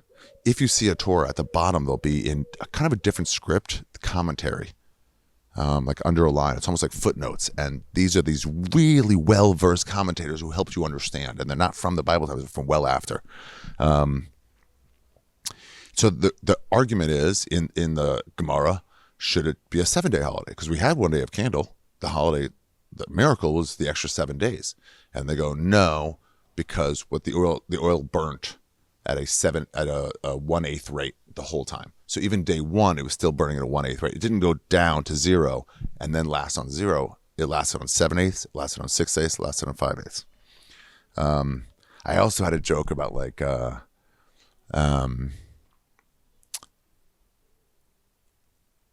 don't we just wait before lighting it up? Or why don't we just, yeah. And I also had another joke about like, it lasted for 7 days, and I'm like, oh, I'm sure it wasn't the fucking utility guy, the janitor coming in and fucking filling up the oil again overnight. Black Friday line was a late add-on from the crowd. I got that from a crowd. I was like, what are the biggest Jewish holidays? Somebody did say Black Friday, and I incorporated it. I got a lot of material from the audience over this time. Molly Tab, that was a later ad. That would not have been part of the original special, for sure. If I did it February 7th of 2020. Would not have been in there. It's so much better for the wait. It's so much better for the wait. Rogan, giant influence of mine, and someone I run ideas past, and we really talk comedy really well. And he's like, Ari, you're ready to do another hour, because I had all this leftover material. I couldn't focus just on Judaism for 3 years. If, like I say, if a homeless guy took a dump on my stoop, Big J stoop, literally, happened all the time. Listen, I'm a human. I want to talk about that on stage. It's how I express myself. So for a week or two, I'm just doing that homeless guy shitting stuff. Then I'll get back to the Jewish shit. but I could, sometimes I put it away for 2 weeks at a time. Didn't do any of it, just did other stuff, subway masturbation, stuff like that.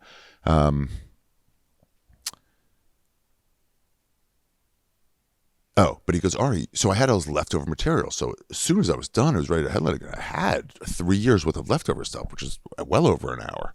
And I was able to headline immediately. And then the break in between when I started going up again, I wasn't doing the Jew stuff. I didn't resurrect that for 8 months, 9 months, a year after. So I was doing other stuff. I was headlining with other stuff. And Joe was like, well, Ari, you have another hour. You can just record another special right now. And I was like, yeah, but what did we learn? What did we learn from me putting this away? I made a list. It's in here. About all the stuff I want to recreate for my next special. And one of them was putting my material away, moving on, don't even think about it, and coming back to it fresh with fresh ideas. It served me quite well. I was able to take out bits from here that were like too similar. It was like, oh, I have 3 or 4 jokes that are almost the same, written at different times, same format. I'm seeing them now with a fresh mind. Or this one starts way too early in the story, no reason for it. With a fresh mind, with a fresh eye on this stuff, I was able to be like, oh, and I point out my weaknesses. So I'm doing the same thing. June, I'm doing just, I'll try to get more material in New York, and I'm doing a headline week at the Comedy Mothership. And then July, I don't think I'm gonna go up at all. I think I'm taking off July completely, maybe even August. And then I'm gonna come back to this material fresh. September, work all September, work it out again. So how I did here is I got a recording of a secret show I did the night my special was supposed to tape. There's a lot of people in town, and I felt terrible for them. They got hotel reservations, they got fucking flights in. People from North Carolina, I remember that. And I was like, shit. And I asked to Stan, I'm like, can we do a secret show? I mean, I was getting death threats left and right, bomb scares at every club I performed at. And I did it under a fake name. Put out a tweet like, hey, there's a very similar comic to me. He'll be performing at the Stand. And the same ticket price. And man, those shows were fun. But I had recorded. So a year and a half later, when I started doing this material again, I couldn't remember all of it. And I looked back at that tape and I was like, oh, and I remembered all this and I could see it fresh. And then also I saw another tape or listened to one on my phone. Where I got to show it to you. From Cleveland, doing the set at Hilarities and realizing, oh, some of that stuff wasn't even in the tape I did, the secret show at the Stand. So ran it for 3-4 months and then saw the Cleveland tape. I was like, oh shit, there's more in here. Pulled some of that in. What a fucking interesting, fun way to prepare for this one. And man, it shows. The 5 years with a break in between, all of it was so key. Also the stage. Well, I guess I'll say that now. The stage itself, we were supposed to do it at the Skirball. I talked to Michelle Wolf, who's done 4 sets there, taped 2 specials there. She said she likes it better than the Wilbur. The Wilbur in Boston. I'll be there February 2nd. I almost sold out. Get tickets now. It's a great club. Everyone agrees. So her saying I like it better than the Wilbur is saying something. So I was like, okay. And I was going to do it there. And when it pulled out, my producer pulled out 12 days before. Didn't try to help me find another producer. So he had the insurance policy. So he took that with him. I was just going to do my leftover material, at least perform it. He took the insurance policy with him.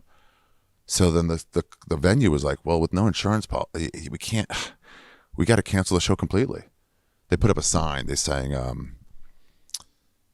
we didn't want to cancel, but the production company, they named them. They put a sign on the door saying, they pulled out, so we can't do it. And the production company was like, well, we're very upset that they were showing that. And at the time I was making sure I still got all the fucking set design and stuff. So I was like, oh yeah, it's crazy. But in my head, I was like, yeah, it's because of you. They were willing to do it. They were for sure willing to do it. We had 6 cancellations and 1,800 seats. For sure we were willing to do it. You just pulled out because you lived in LA and you thought it was a big fucking deal. It's your fucking friend who gave you a start. You pull out and like, well, we could lose our insurance, then lose it. What was I going to say? Oh, so the Skirball, what we had, the set design was these boxes. Lauren did some research. Eric Abrams' idea was to get something with candles, something that harkened to religion in general. And then Lauren did all this research, that stuff I didn't even know about in parts of, I think, Haifa and maybe parts of Jerusalem and Hanukkah. They had these boxes, almost like aquariums. And they'll light up candles there. And she showed me. I was like, oh, wow. And she had these so we had these towers set up. But they'd be spaced out. There'd be 5 or 7 towers sort of in a semicircle around me. Wouldn't be tight like this. So when we were trying to resurrect it, I was really trying to get back at the skirball. Couldn't get an answer from them. And finally, I was like, come on, what's going on? And they go, yeah, man, you don't remember. We had to deal with it too. We lost a fucking Friday and Saturday night. And so my bosses don't like that. And I was like, fuck. I didn't even respond. I was like, okay, we're out. And I went on the hunt for another fucking venue, and I found the Roulette. And they were so helpful. But the tightness of the stage made it so we could fill up the entire stage with candles. It was by far the better place. I wonder why the production company didn't put the Roulette on my radar the first time when we were fucking scouting. It's because they fucking suck. And so then another thing happened, that we were going to have to use LED lights for the candles. At the Skirball, we were going to have to. That was another thing. Can't light up fire. A lot of these places you can't use fire, and it's stuff that. So like I did my show at the Beacon, and I was going to I was going to mock these massive openings with fireworks, at stadium shows, by having like a dancer come by with like one of those sparklers, and the Beacon or the people like, hey, it's union shit, man. It qualifies as fireworks, and we're not coded to have fireworks, or it'll cost an extra $10,000. I'm like, for a sparkler? Like, I know, but it's in that category. So we end up using like confetti poppers. But anyway, so the same thing. We were going to get LED lighting to use as the candles. And then you have to use a specific kind of LED lighting, because some of them, or get a specific, Jordan told us, lens, because otherwise it flickers in a wrong way. Anyway, we're also going to use a haze, which you're seeing a lot of specials and a lot of live shows too. Gives it an ambiance. Sometimes it's too much. Also, they never really fully got. Look at Big J's special. Sometimes it's heavy. It looks like he dropped something's on fire behind him. They never really got it right. I've talked to Eric about this. I'm like, dude, I think it's time we stop using haze. It goes wrong too much, or it's very loud. At Rogan's taping in Denver, I mean, the last 9 rows behind the haze machine, you could hear it. It was distracting. Anyway, we were going to use a haze. And they go, if you use a haze, it'll set off the fire alarm and the sprinklers. So you got to turn the fire alarm off. And we're like, okay. But like, no, but you can't turn the fire alarm off with 300 people in there. That's what they thought we were going to get at the time. And we're like, oh, so what do? They go, well, we got to call the fire marshal. We've done this before when we use haze. And the fire marshal comes in, and he's able to evacuate properly when you need to, or facilitate that if anything goes wrong. Didn't charge much, and he was just such a fucking cool guy. I love that dude. He was so fucking cool. It was overtime for him. And then me and Lauren were at the venue, and talking to Stephanie, who ran the Roulette. She's awesome. She's in the special thanks. So is the whole Roulette staff. They were so helpful. And in terms of like set design, look at some other. Sam Morrill's Amy Schumer Presents is from there. Chris DiStefano had a special from there. Gary Goldman's, I think the Depresh special is from there. This set looks completely different. You couldn't tell at all. You can't tell at all. So everybody's shooting at the Comedy Mothership. You got to change the backdrop, or it'll just look like another show at the same spot. Same with the Comedy Cellar. You got to change it up, or it'll look just like another set on someone's, like, the next comic up on a bunch of comic show. You got to change it. You got to make it look unique. And this looks nothing like those. Great design.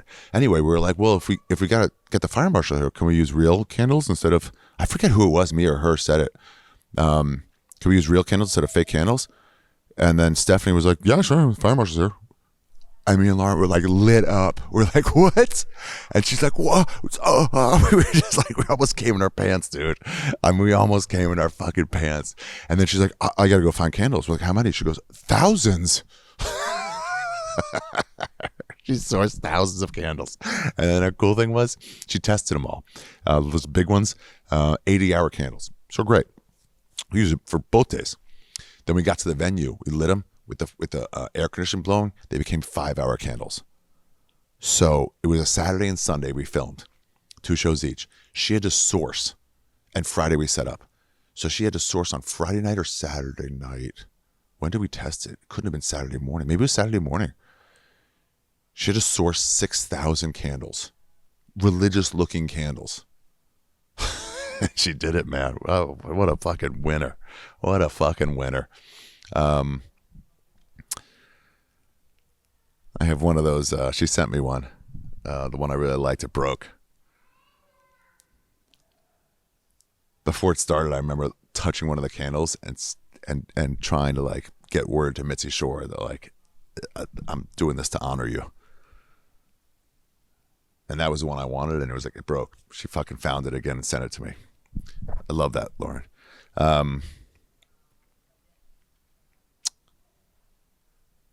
Yeah, getting the real candles. People are like, is it fake? I'm like, no, it's not. They're real, and they show. They look real. They're just something. I'm sure you could get close with LEDs, but nah. We spent a lot of time looking for the right LED light. You drop it in a fucking, those fake candles where it lights up the glass around it, the tinted glass around it. This was the best. You could hear sometimes go as the candle would overflow and all the wax would drop down. What a fucking set, man. What a set. Shit, I'm only 18 minutes in and the fucking sun's going down. Do I have to finish this tomorrow? No way. I'm going to keep going right now. Let's talk about Passover. Here we go. Yeah, Hanukkah's not our biggest holiday. And it's not Black Friday. I heard that too. Passover, it is a big holiday, but it's not our biggest one. Passover commemorates when the Jews left Egypt. We're slaves in Egypt. I don't know if you guys knew about that. We recovered. What a fun story that is. Here's the basis of the story. Some woman, she was a slave, and she had a slave son named Moses, and she didn't want Moses to be raised like a slave. So she just took a fucking half-court shot.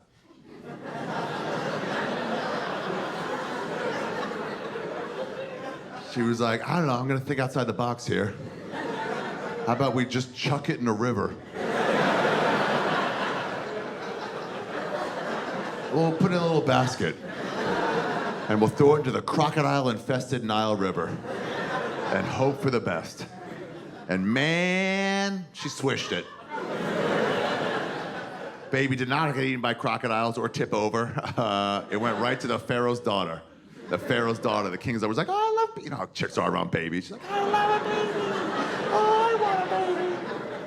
So she raised it like it was her own. She raised this Moses. I don't know how he knew his original name, but same name. And coincidence, lucky coincidence on that.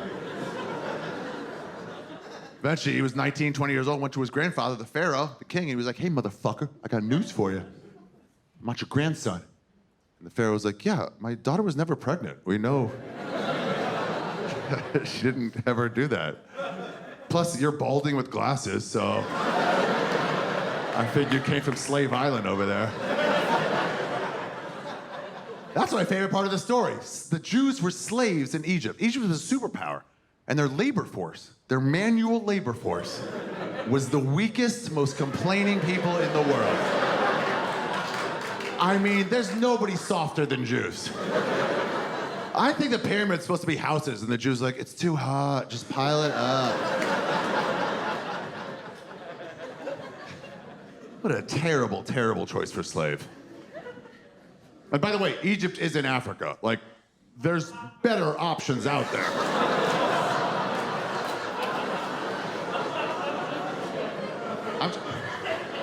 I'm just saying, who do you want picking up stones for you? Dikembe Mutombo or Gilbert Gottfried?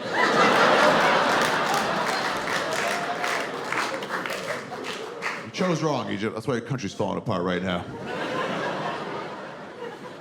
Okay. I got some stuff. So this was the original bit. This was the bit that started it. It got me thinking in normal terms. It was in that, I should have found it.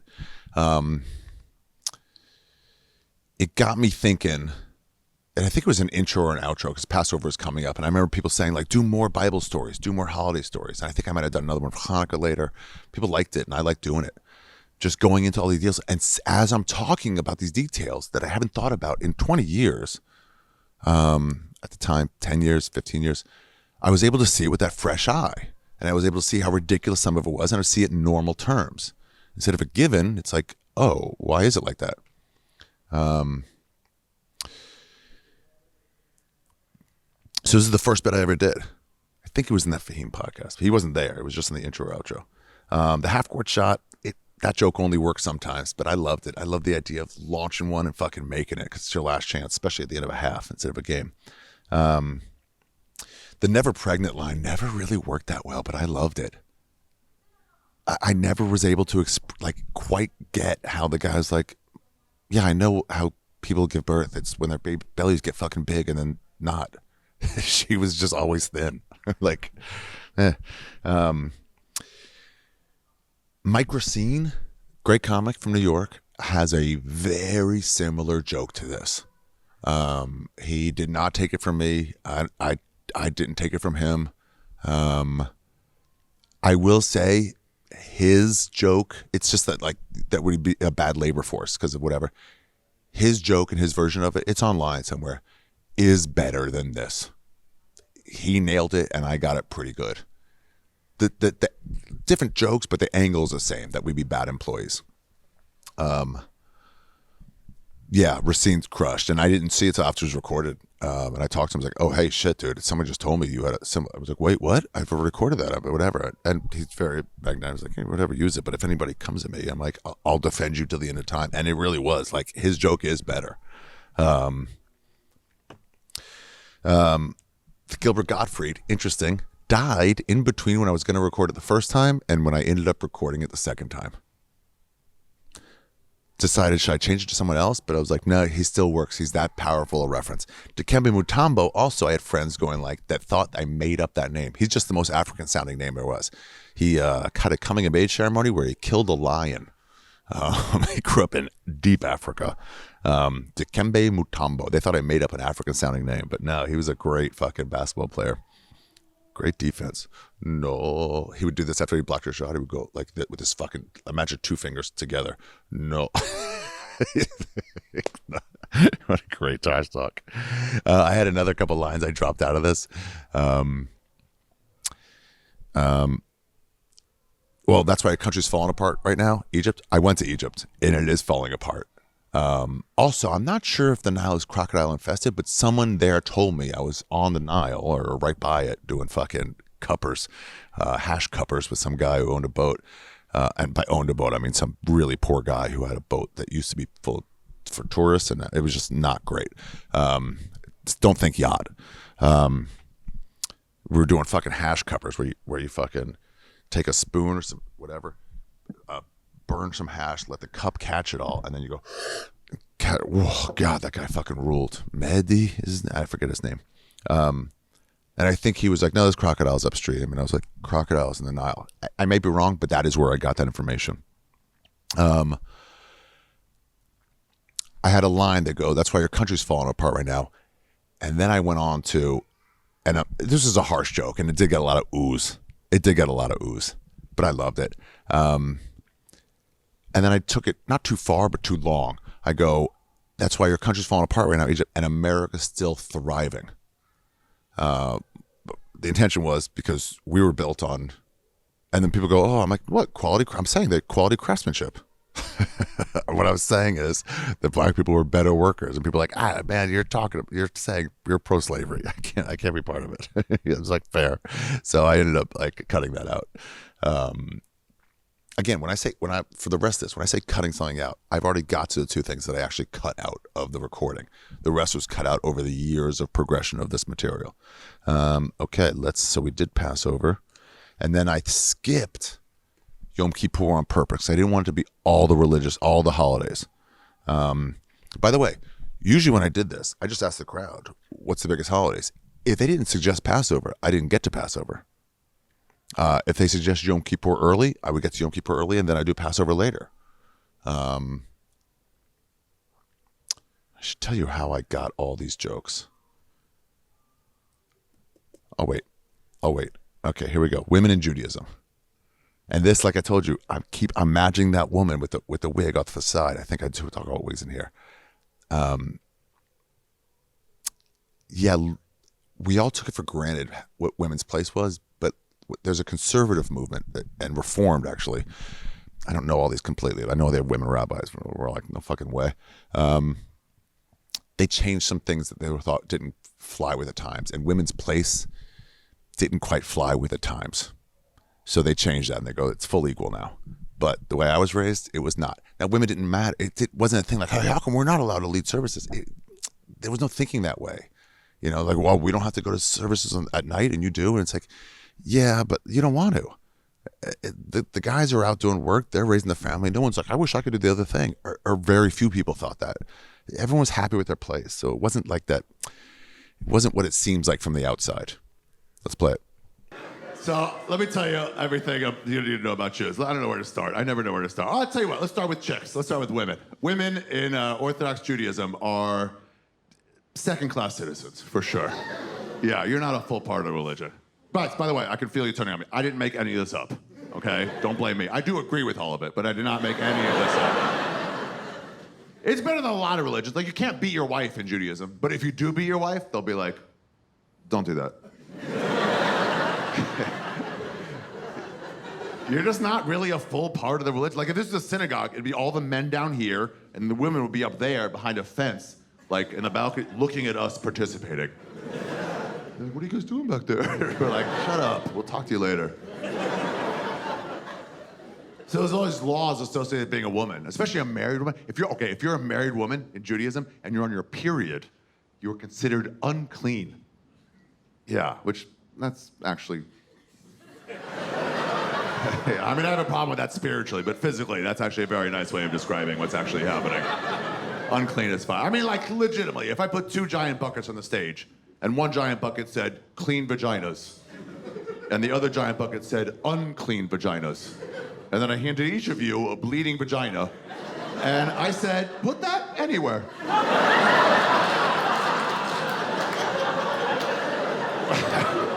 Which bucket do we all know would be overflowing with vaginas? So you're unclean until you stop having your period, then you have to have 7 days of no blood, and then you gotta go to a ritual bath called a mikvah, and then you're considered clean again. And it's 7 days of no blood in a row. That means if you get spotting 2 days out, fucking, yeah, clock starts over, bitches. Yeah, it's like microwave popcorn. It's gotta be the full 3 seconds, or it does not count.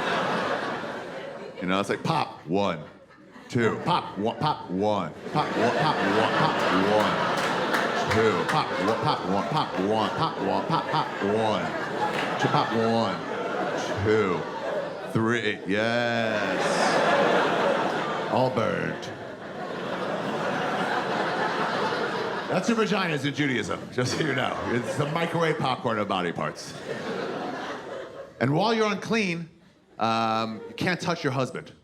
And your husband can't touch you. Oh, yeah. You can't even sleep next to each other. You gotta go sleep in the corner, like the bleeding whore that you are.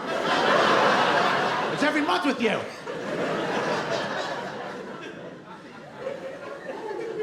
So this law, it's called Nida. This is the reason. Sociologically, this is the reason that Orthodox Jews have large families. It's not only so you can fill up our minivans. There's another reason for it. It boils down to this. How long do periods last? What do periods go for these days? 5 days, okay. She's heavily disagreeing with you in the back. So what do you think it is? 7, said the mansplainer?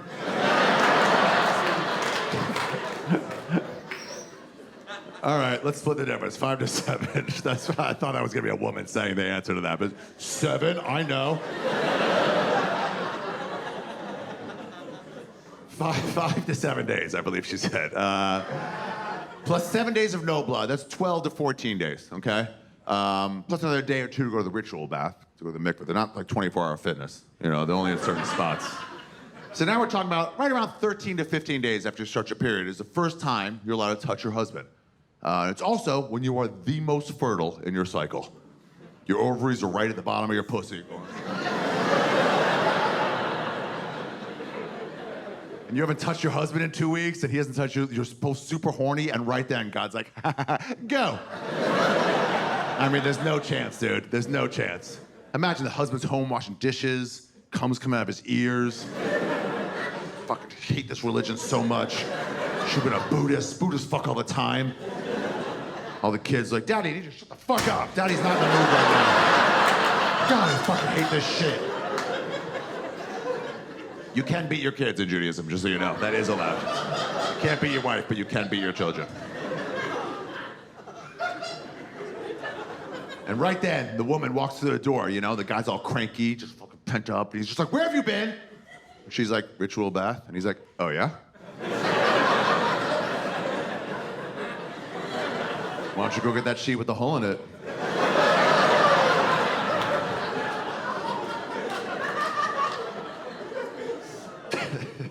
There's a rumor, just so you know, there's a rumor that Jews have sex through a hole in a sheet. And it's not true. But it's not true. So it comes from some racists made it up a long time ago. I'll tell you where it comes from. Jews have this like sort of prayer poncho thing called tzitzit. It goes under, it's like a t-shirt, but it's like made like a poncho. It's like on no sides, and it's got these white tassels. Sometimes you'll see that white tassels coming out of it at the bottom. They're called tzitzit. And the white tassels are for like, in times of trouble, we would tie razors to the end of that. You know, create a fucking bubble of safety.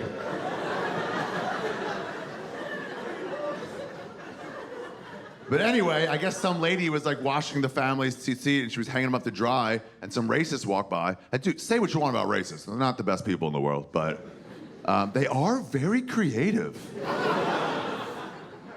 Some of them walked by and they saw one hanging up and they were like, I bet they fucked through that. And it just wasn't even a bad thing. The hole is like that big. So I was like, yeah, spread that. But then it changed, it morphed, the rumor morphed into like a regular bedspread with a little hole cut in the middle of it. And here's how strong the rumor was. I thought it was true. Up until legitimately 2 years ago. So I guess they thought like a woman supposed to lie down naked and you cover her up with a sheet like she's dead,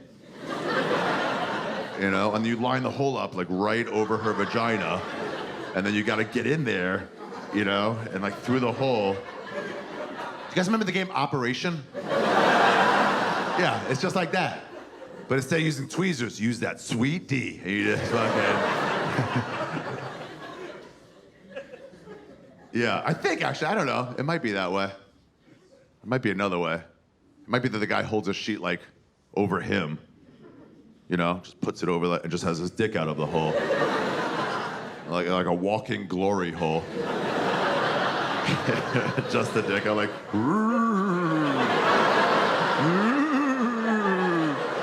ghost dick,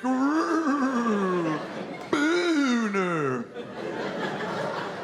I don't know. I always thought it was the former, but it might be the latter. Yeah. Oh, sorry for the non-Jews, for the goys. Former and latter means first and second. The reason for the sheet that I always thought was twofold. I thought it was just because these are like super religious people, super pious people, and they're studying the Torah and the Talmud, which is like the Gemara, all day, and they don't want to be distracted, you know? Anybody with a wife or a girlfriend, you know, you think about her naked sometimes. So they're like, to combat that, they're just like, cover her up with sheets. You don't have to fucking look at her, just don't be thinking about her. Don't be distracted. And then the other reason is, there's a commandment to be fruitful and multiply. In order to do that, you have to have an erection. And Jewish women...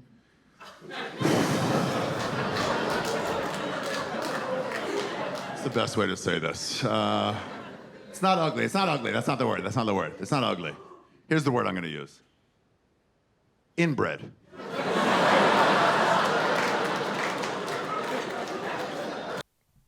Okay, and we're back. A lot to break down. So we did two. It'll be two different tracks in the album, but I just did two together: "Women in Judaism" and "Holes in the Sheets." You know, it covers both. So the balcony is a real. I mean, it really is. I'd imagine it from a woman's point of view. It must be hard to fully feel like you're a part of it. The services when you're not. You can't really see what's going on. Some of the balconies are lower, some are separated. If it's a balcony, there's no fence. My shul, synagogue, we called it shul. My shul was half and half, so it was a big wall. The left and the it's because you don't want to like be looking at women. I get that part. You don't want to be looking at women. It does not quite involve homosexuals because if a gay guy is there and everybody's dressed to the nines, it's probably a turn on. But by the way, the Jewish view on homosexuality is that it is an urge that you have to push down. Yeah. It's kind of like gluttony. If you're predisposed to gluttony or drunkenness, you just caught that and you have to not do that. That's how a rabbi explained it to me in 4th, 5th, 6th grade, something like that, about homosexuality. Just an urge. If you caught that, you caught it, but you have to not do it. But gays are welcomed in. I mean, you can't come dressed like fucking Elton John, but you're welcomed in. You're not like disavowed the way Christians are. Oh, someone's staring. What was I going to say? Bowling. Oh, here we go.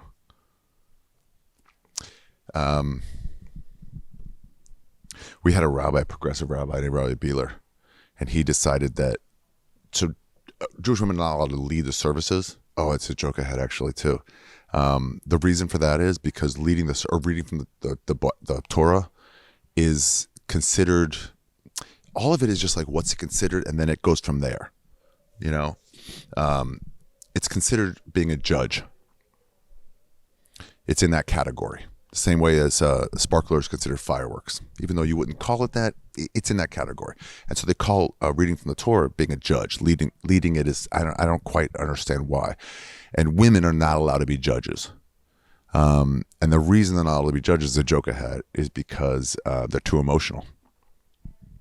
That's literally the reason. Actually, it's not a joke I had. There's a joke that Sam Tripoli told me he saw an opener have 10, 12, 15 years ago, some road opener.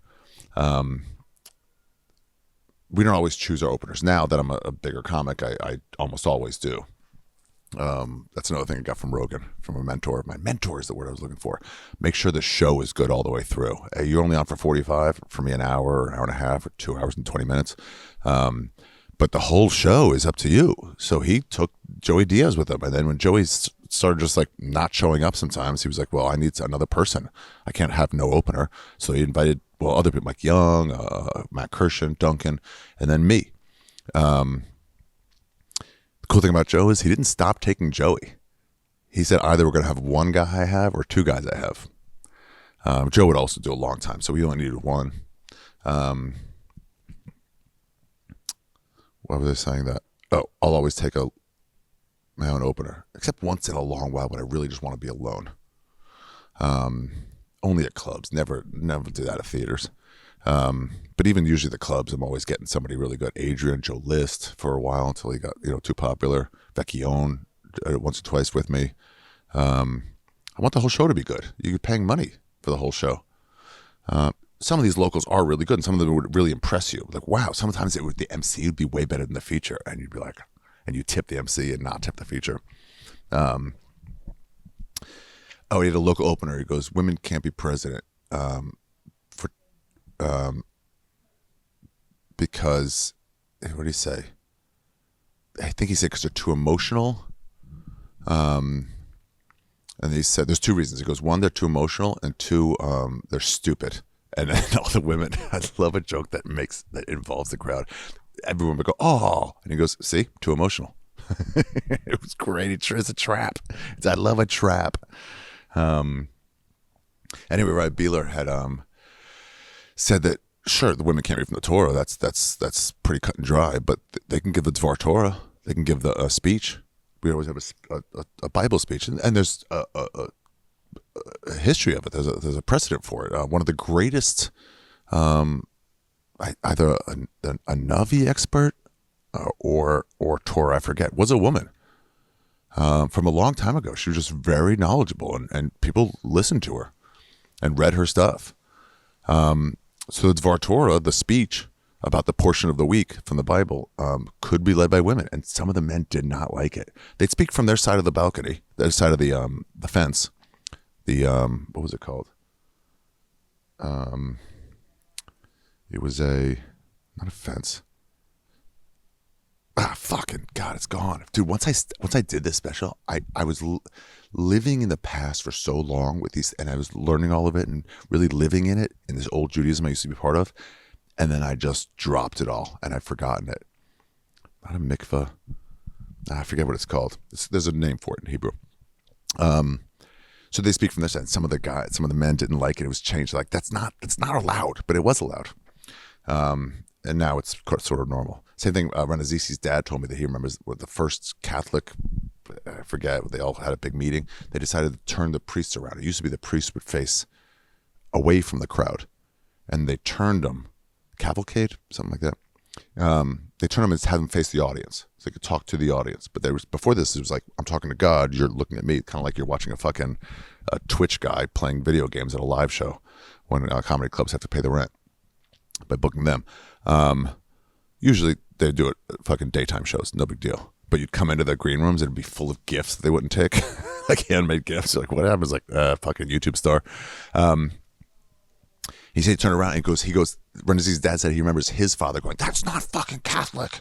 That's not fucking Catholic. And like, okay, because now it's just such a given. It's been 50 years, so no one cares. For the mikveh, the ritual bath to make you clean, there was in the DC area, we had a peeping Tom rabbi. So you would go into this place and a rabbi drilled a hole in the wall. And was videotaping them. I had a bit about it. And it was discovered, I think a cleaning lady found the tapes. Some, like, cleaning lady. And I had a bit, I acted it out. I just gave her Latino. And she goes, telling someone else. She goes, I cleaned that place and the videotape, I cleaned the videotapes. And the people are like, the what? I go, no, I don't know. I don't want trouble. And she's like, what videotape? She goes, oh. Like she said something that's going to be like a drama. She's, oh, no. Oh, yeah, also I called Anita to show expert. Oh, so this rabbi, they found out he was videotaping women getting naked and taking their ritual bath. And he had this library of fucking tapes. And then I would say, well, here's the difference between Catholics and Jews. We sent him to jail. We called the cops immediately and we sent him to jail. He just got out during COVID. He just got out. I think he got out a little early because they were like, hey, we got to clear the prisons because of COVID. I remember during lockdown, and everyone in the Orthodox Jewish community in DC was like, no, you should not get out early. And I sort of agree with it because it's such a violation. You're supposed to be the leader of your community. It's not me doing it or you doing it. It's the leader. That's the one you need most of all to do it right.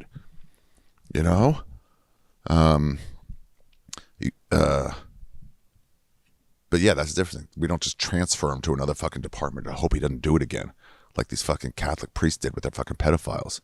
You send him to jail. That's not allowed. That's the problem with the Catholicism. Not that you get a monster amongst your midst. That's not an issue. That just happens. What are you going to do about it? You kept him in. It wasn't so much finding out that cigarettes cause cancer. It's that once you found out, you hid it. That's the issue. You didn't know they caused cancer. It wasn't your fault. Another thing I use for to show expert is I think it's from Baba Kama, the tractate of the Gemara of the Talmud. Gemara and Talmud I'll use interchangeably. Same word. Talmud is the English version of it. I tried to find out where this was. I couldn't find it because it wasn't in where it should be. It should be in a passage about the home, but it wasn't. It was in a separate book that they discuss it. The way I did Palestinians, where it was about Hanukkah. It was in a separate place.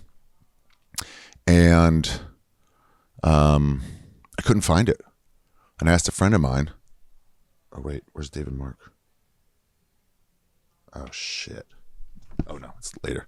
I asked a friend of mine who was become a rabbi in yeshiva in Israel. We were really good friends growing up, and he never really respected my stand-up. He would always be like, you'll be back to religion. And then he was like, you're dirty. He would just demean it, and I would hold my tongue. But then I asked him, I was like, hey, what book of the Talmud is this from? And he goes, I'm not telling you. And I was like, what? He goes, I'm not going to tell you because you use it to mock religion. And I'm like, dude, that's not your place. I know the religion enough to know that's not up to you. I'm a Jew asking for Torah knowledge. It's not up to you to decide what I'm going to use it for. You're a rabbi. You got to tell me. And he wouldn't tell me. And I was like, and then I lost it. Like, fuck you. You know what? I've never respected your fucking whole thing. You've given your life over to a fucking a religion that's meaningless. You're teaching these kids, half of them aren't going to be religious anymore. They're going to turn out like me. You're wasting your fucking life having your fucking 40 kids. I just lost it on them. I just lost it. We're not friends anymore. But cool thing is, doing this show all over the world, I found other rabbis online. And they were like, I'll tell you. And I believe it's from Baba Kama. I kind of lost it, but I think it's from Baba Kama. But again, I'm using Baba Kama very intentionally to show expertise. I want to continuously show expertise the whole way. This whole special, the whole preparation was very intentional. I've never been this intentional with stand-up before. I'm just like, oh, here's a bit, whatever. I was like, how much do I use Hebrew words? How much do I use these to get the crowd in? It's a bit of a waste. It's a 2 to 2 seconds waste every time. You got to cut those down. But I'm like, no, I need these. They're not laughs. Saying I think it's from Baba Kama is not a laugh, but I'm getting it in there. Mansplainer.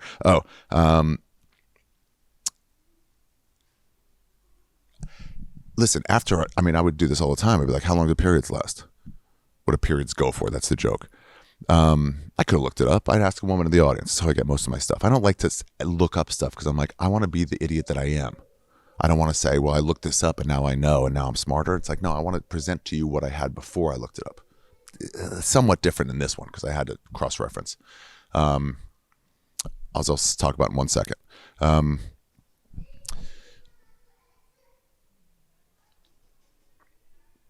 Wrong Side of History tour on sale now. So I'd ask how long a periods last, and what a cool thing that would happen is, this one was some dude said, the cool thing would happen is someone would say a number, a woman would say a number, and then, I also took up, and then some other woman would go, what? And she'd say a different number, and then all the women would start chattering. Is it 4 days? It's between 3 and 7 days. One time somebody said like 12 and everyone's like, what the fuck? And I was like, lady, you got to kill yourself.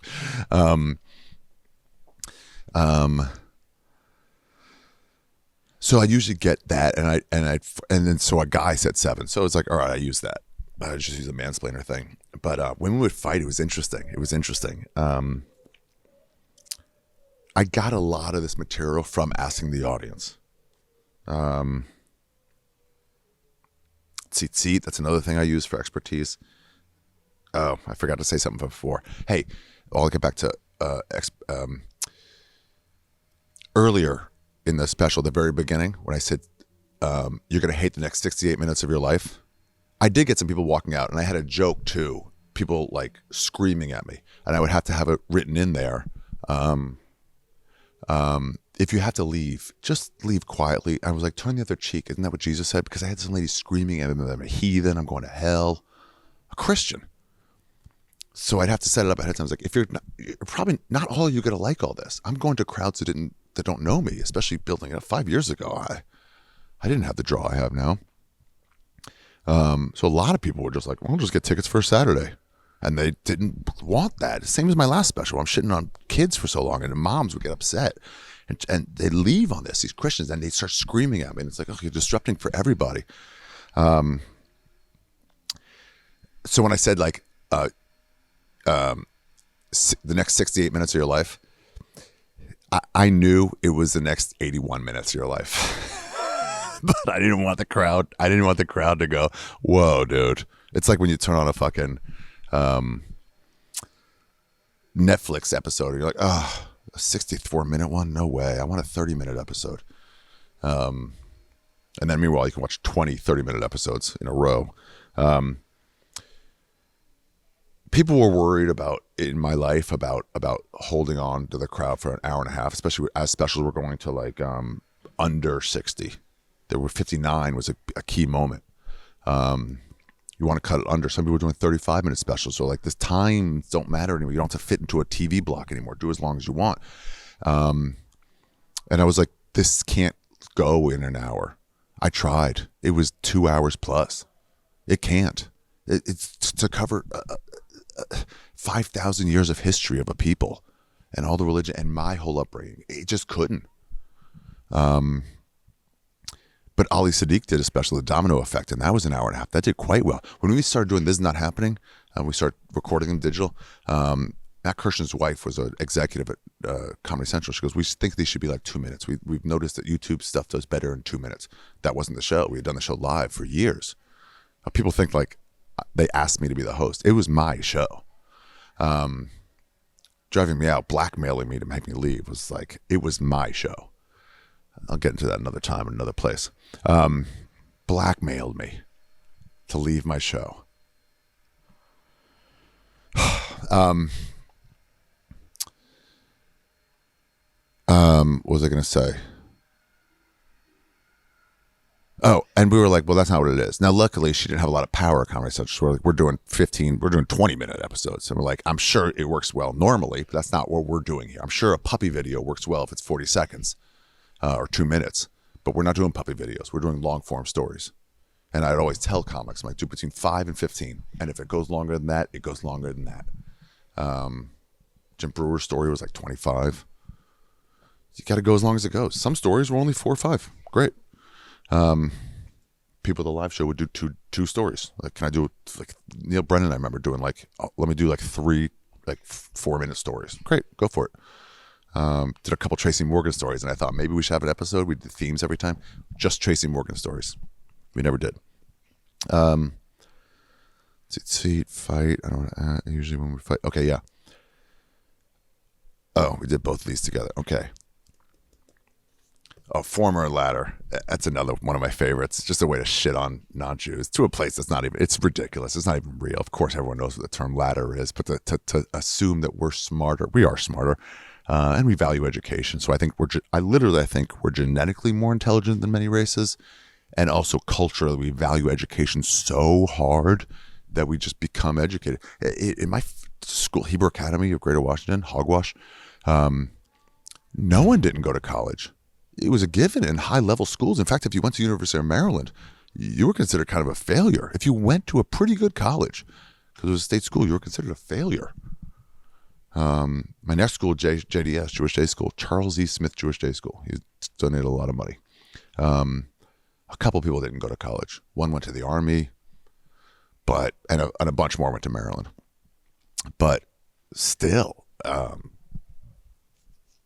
we're just intelligent to a level you can't even comprehend, really. It's just like, we can't comprehend it. We just don't even understand. Our SAT grades were higher. It's just like, anyway, the former, not the latter. And also one reason it goes over, now I did this everywhere, but one reason it did well is because it's New York and there were a lot of Jews in the audience and they loved it. And the non-Jews also loved it. So what I did for this special, I wanted to make sure it was accessible to everyone. And it wasn't just for Jews. So I saved New York. I talked to another Rogan. What the fucking glorious guy is. So giving. Anyone who shits on him is like, dude, he's helped promote comics more than anyone in comedy. He's the most supportive guy.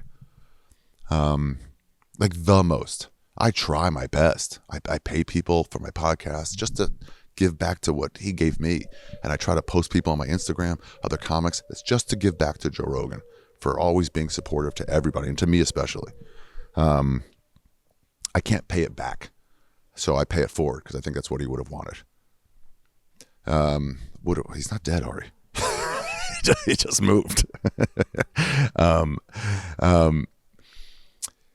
I would do this to make sure it worked everywhere, in places where there were no Jews, to make sure, because in New York City, everyone's aware of Jews, even if you're not Jewish. On TV, they had commercials for like, to all our Jewish friends, happy Passover from ABC7. You're aware, you see people with yarmulkes all the time. You're aware of what Jews are. You're aware of the holidays, even if you're not deeply knowledgeable of it. But I'd make sure to do it in places where they weren't aware, because it has to work there. I remember doing a joke about gay marriage doing it quite well before it was legal in LA. And then I did it in Nashville, and it was like, didn't go as well because there were a lot of rednecks from outside Nashville who didn't agree with my premise that it should be legalized. And so I'm like, oh, I got to cross my T's and dot my I's. You can't do a joke shitting on George Bush, same time period, to a conservative area. They'd be like, well, we like him. We voted for him. He won the election. There were a lot of people who voted for him.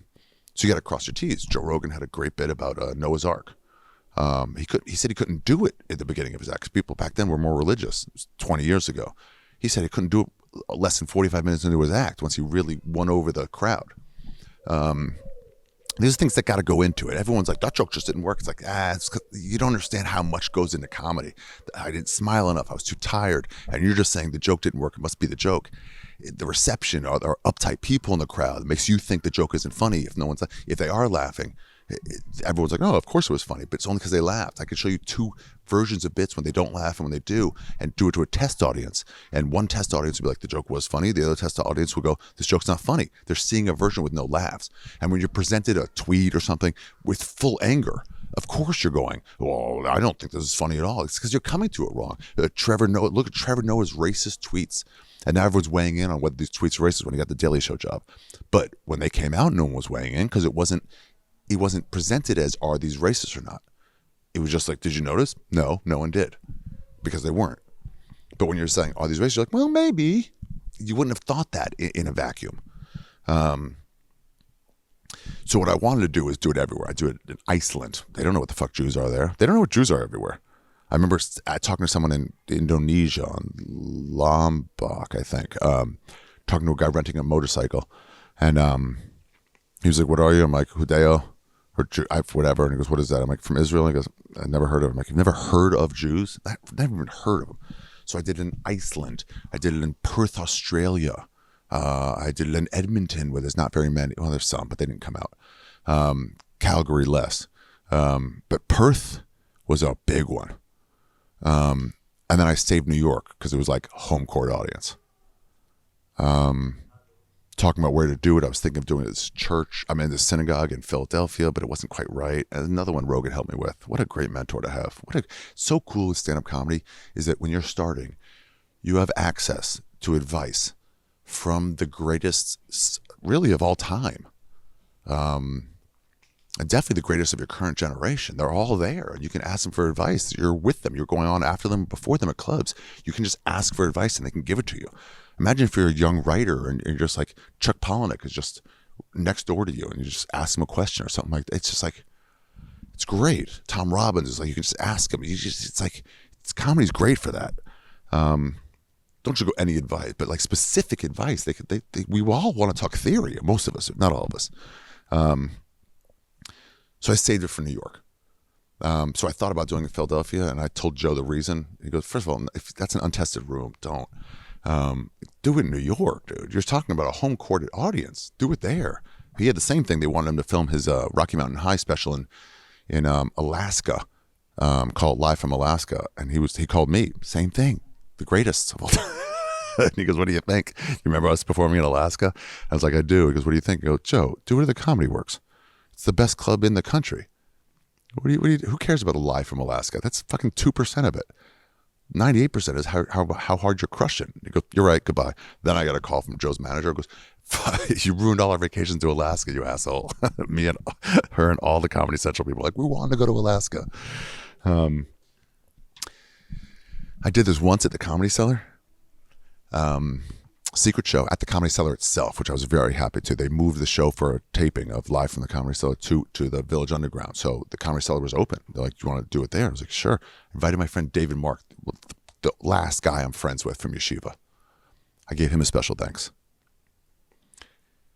Did the bit as we fuck through holes in sheets, the really religious ones. And then afterwards, he told me, this was great. Not only do I have access to all these great comedians, I have access to really knowledgeable Jews who could correct me because I had to get this right.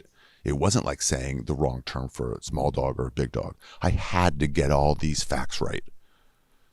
I didn't want the Jews going, that's not true. And if they did, I'll say, no, you're wrong. Let me show you. You just didn't know everything I knew. And I don't know everything you know, to be fair. And David said, no, dude, that's a myth. about the fucking through a sheet. I'm like, no, it's true. Rav, this rabbi did it. That's not true. And I'm like, no way. And then I looked it up, and he was right. It was a myth. So when I had that joke of, I just found out I was wrong about this, that's how strong a rumor it was. I was doing it for 2 years at the time, incorrectly. I found out in the preparation for this that this deeply seated this and the extra rib. That's another thing I loved. I loved that Christians could also go, I got so many people reaching out. I also thought it was an extra rib until right now, until I saw your show. Christians and Jews both had that fucking fake thing about the extra rib. I had to look that one up too, because I was like, wait, maybe it's true. Maybe men and women, we have different genitalia. Maybe we have born with different genitalia. I'm trying my best. I'm in Berlin. They're so far past us for fucking gender. I'm doing my best. People born with different genitalia, they can be born with different like ribs. And then no, that's just a fucking fake thing they said. Like, we'd never look it up. But we didn't. Why would you look it up when you think it's true? So David Mark, I put him in the special thanks. Another Jew that really helped me, Joe Harari. He works at the Stand, and he was raised Syrian. He's Syrian, so he's raised Sephardic Jewish. Animals. Damn, I have Palestinians and Sephardic Jews. Another weakness, I guess. Called them both animals. But they are sort of the Arabic Jews. Anyway, he would correct me a lot. He was very knowledgeable. He'd be like, no, Sodom and Gomorrah was way before. That's in the Noah thing. Was way before. And I looked it up. I was like, oh shit. So I added that in. I was like, now Sodom and Gomorrah was about 1,000 years before the Great Flood, or after. I forget now. That was from Joe Harari correcting me on something. Okay. Oh, Jews are inbred. Let's go. This one I was scared was going to get me a lot of heat. I justified it though. I made sure it worked for Jewish audiences in Chicago and LA and Boston, even in Vancouver, Montreal. They had a lot of Jews. So if anyone was going to say something, it would have been then. I made it work. Trust me, I failed plenty of times until I tweaked it right. And then I made it work, but I was still scared of this. Here we go. Yeah, we're an inbred race, everybody. The boys and the girls. We've only been fucking ourselves for like 5,000 years. So if you don't get outside genetics, shit starts to get weird. That's what people ask me, is Judaism a race or religion? And I'm like, it's both. They're like, well, how can it be a race? I'm like, because you can pick a Jew out of a lineup. If you have 8 men, you're like, the Woody Allen one, obviously, you. Come on, let's go. It doesn't work with other religions. You can't pick a Catholic out of a lineup. Unless you're in, like, the middle of raping a child. I mean, you would have to get so lucky with the timing. Or no, I guess what you could do, you could have a lineup and then release a child into the room and then lock the door. And then you just gotta play the waiting game. You gotta wait for the one to start shaking and sweating and like talking to him. Keep it together, Jeremiah. You guys raping that? I'm not. I just want to know if you guys are gonna rape that. I'm not gonna rape it. I'm not even thinking about raping it. I just want to know if you guys are gonna rape. Hey, can I smell his butt? Is that allowed? Dude, I've been making fun of that Catholic priest sex scandal for like 20 straight years. I can't stop making fun of it. I have Catholic friends. They get mad at me about it, but fuck off. My buddy Steve, he's Catholic. He's a comic, and I made a Catholic joke once, and I got off stage, and he had enough of it, So I got off stage, and he was like, Ari, what do we have to do to make you stop making fun of Catholics? And I was like, one thing.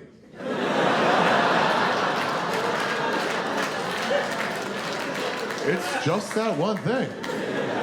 Are you guys not getting the message? Just stop raping children. Do you have a game plan in place to improve? Can I spitball with you a little?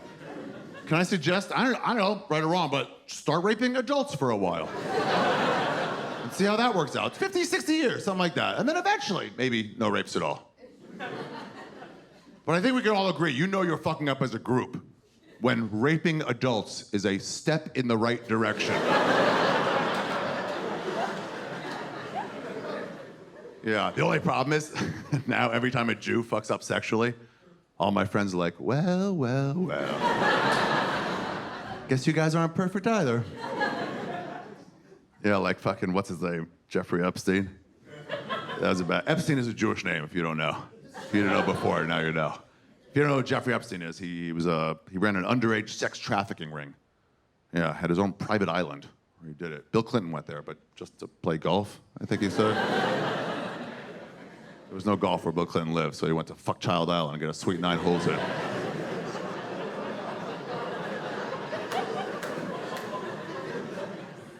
So, anyway, they're like, what about Jeffrey Epstein, Ari? He's a Jew. And I'm like, that's fair. That is fair. And I'll answer that from a Jewish perspective. Here's what Jeffrey Epstein goes to show you. It's that no matter what industry Jews choose to go into, we will rise to the top of that industry. He's the #1 name in underage sex trafficking. Anyway, the point is, Jews have a look. That's my point. Everybody's got a look, you know? Even, continent to continent, people look way different in South America than they do in Africa, you know, Canada, they look different. It's like, whatever. Even country to country, people look different. Like, I've been on tour all over, like, Europe. People looked at, I was in Berlin, 4 days in Berlin. Hottest women in the world. I've been to Sweden and Brazil. I thought they used to be the hottest. It's German girls. They're fucking 10s, dude, every one of them. And the dudes, too. Every dude there was like 6'5" and chiseled. I was just walking around Berlin for 4 days, staring at these same beautiful men and women. And for the first time in my life, I was like, yeah, I get it now.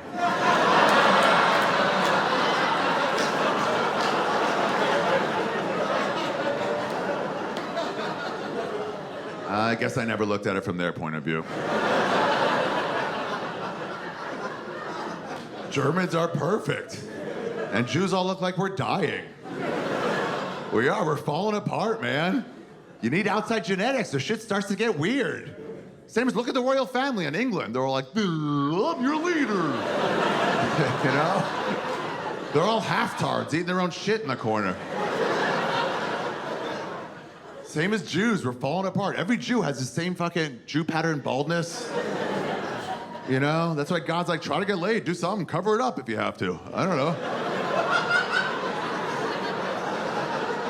We're falling apart, nearsightedness. I had LASIK eye surgery, I still have glasses.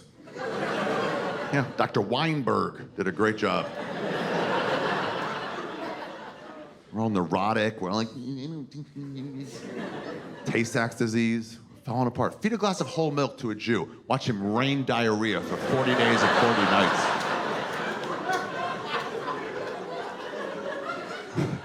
Absolutely falling apart because we're inbred. It's kind of like, do you guys know what pugs are?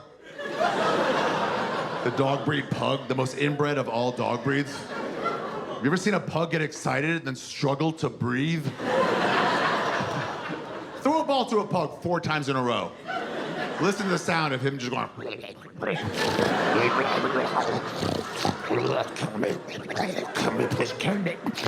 Yeah, that's what Jews are. We're the pugs of the human world. Anyway, the point is, we have a look. So every Jewish woman I've ever had sex with, there's been like 10, 12 in my life, and every one of them, for a moment or the whole time I'm looking at her, but at least for one moment, I'll look at her, and she'll look exactly like my Aunt Ruth. And my boner's like, no fucking way. So to combat that, I always thought they just was like, well, why don't you just take a sheet, cover her up, so.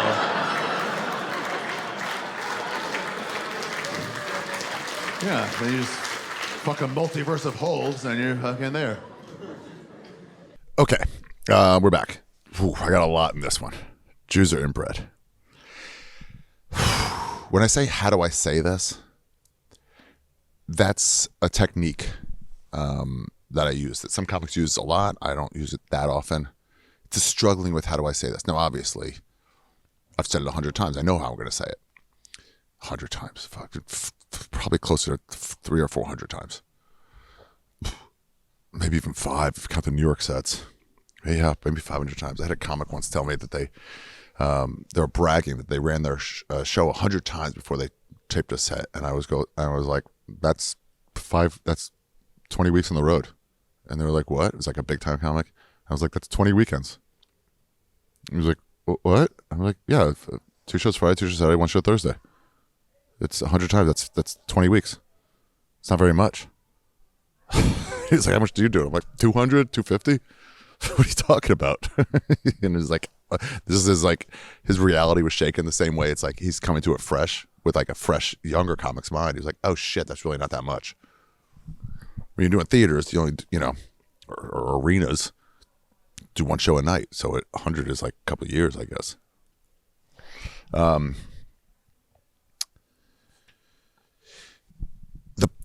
So you pause. It's just 2 things. One, it's like, how do I say it? It's like I'm struggling with it, but I'm pausing to let them know I'm about to call them ugly. I let them come to it on their own, the audience. It's technique. Some people use it a lot. Patrice O'Neill used it quite well. He'd pause, let the audience catch up, and then hit it. Shane Gillis does it really well right now, too.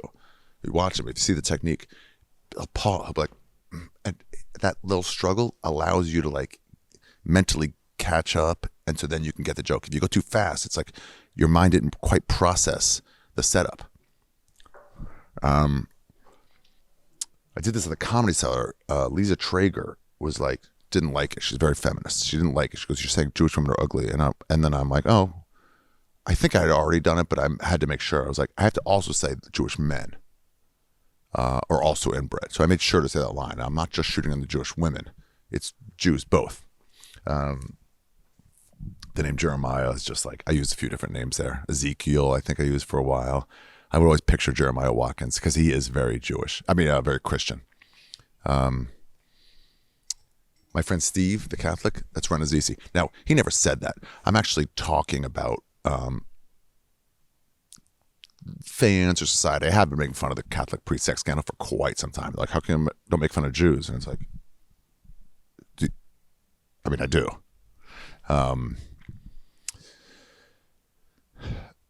But I'm thinking society's telling me this, so I just put it on Steve, and I imagine Steve the whole time. Somebody asked me, is that Steve Simone you're talking about? I was like, no, but it could just as easily be him. Steve Simone wouldn't say, hey, stop already. So I just picture Steve Renazizi, who was raised Catholic. His brother's a Catholic priest. And I just imagine him saying it the whole time. But I'm just imagining society telling me. If you go to 3145 on my YouTube special, you can see something interesting. We taped this on a Saturday and Sunday, and Friday was a load-in day. I paid a lot of money for this special. I'll just tell you, $230,000. That's why I'm like, the donations really did help. I haven't even quite made my money back, but I did sell out 12 shows in Denver. So indirectly, it definitely paid for it, but it would be nice once I get the donations back to pay off that $230,000.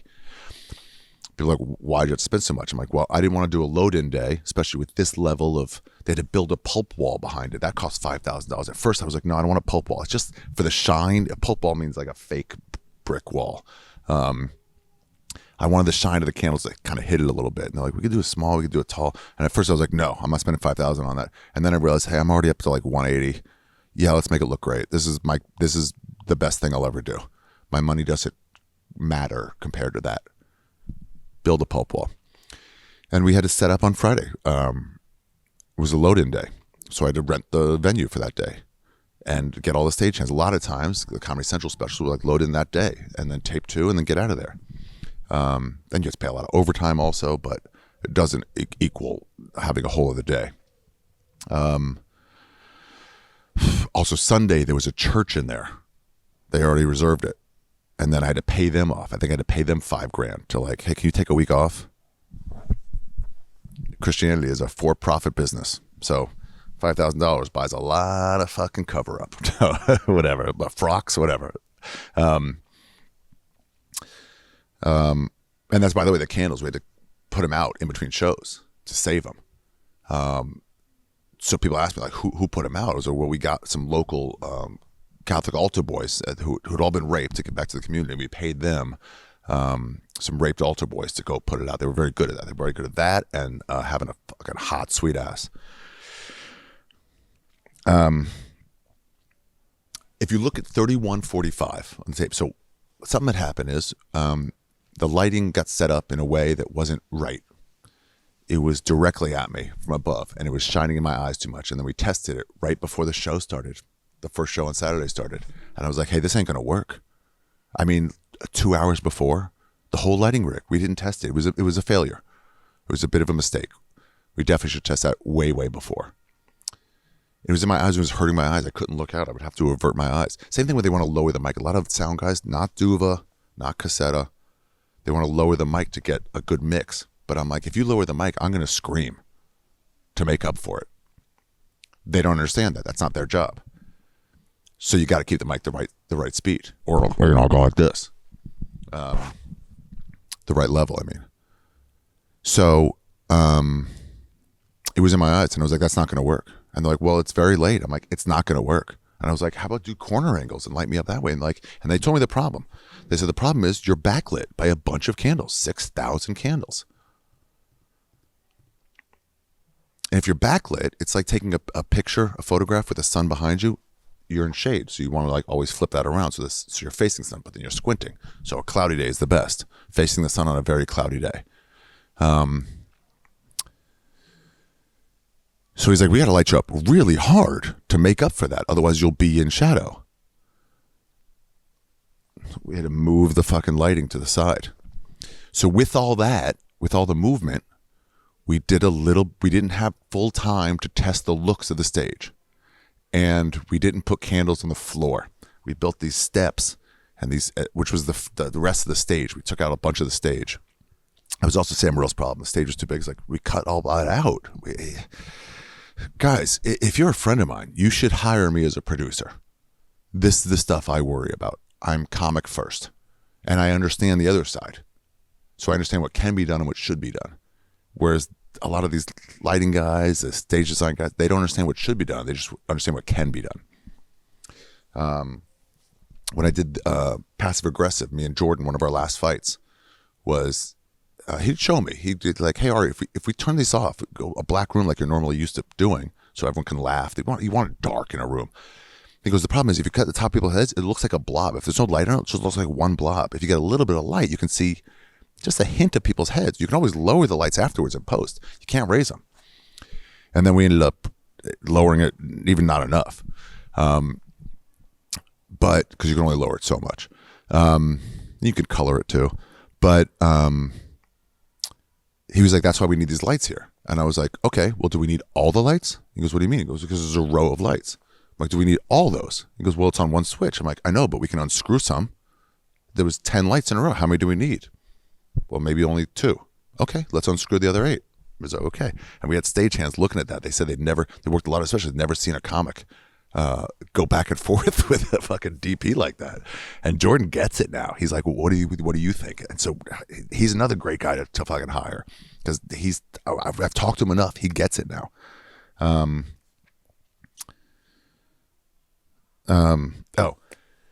So we didn't put candles on the floor, and we should have. And I realized overnight that we should have. And I went in, and Eric had already thought the same thing. He's like, we didn't do it. And I'm like, well, what do you think? He goes, it won't match if we put him in now. And I was like, I know.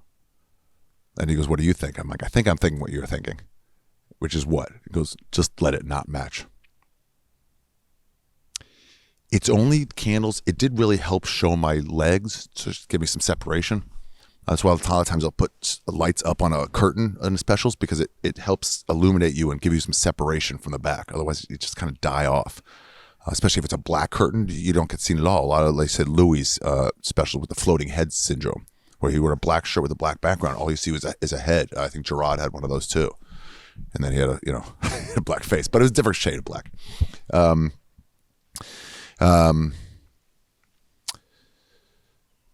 So I was like, let's just let it not match. And so then in editing, we had to really not, if it was an angle this way, cut to an angle this way, you have with the candles without, it was like, can't do those 2 of those in a row. You can't, then it's like pop. So it would have to be like no candles, then a close-up face, and then candles. And then also, whenever we had the choice between the Sunday shows, which were the better shows, I think the early Sunday was the one I used as my base set. And then I think maybe early Saturday and late Sunday is like the next 2. And then late, it got way too hot on Saturday, not because of the candles, just because the AC couldn't keep up. People were falling asleep like 10 minutes in. It was so hot. That's why I also will never record in the summer anymore. You need to be able to open the doors. And this wasn't even that. It was 75 degrees out as a high. And it just got so hot in there. I want to be able to open the doors and let fucking 35-degree air come in and fucking clean the room out. We had to pay for a bunch of air conditioners overnight. Afterwards, I was like, hey, it was way too hot in there. And Matt Schuler, the producer, was like, what, are you mad? I'm like, no, I'm not mad. I still have 2 more sets. We got to cool this off, though. He's like, how much can you spend? I'm like, dude, I'll ruin everything. Get 10. He goes, how much do you have? I'm like, put 10 grand into it. I don't care. And he goes, well, we can try to buy him and return him. I was like, try, but we got to get it. He got, I mean, this was Saturday night too. Good job on him.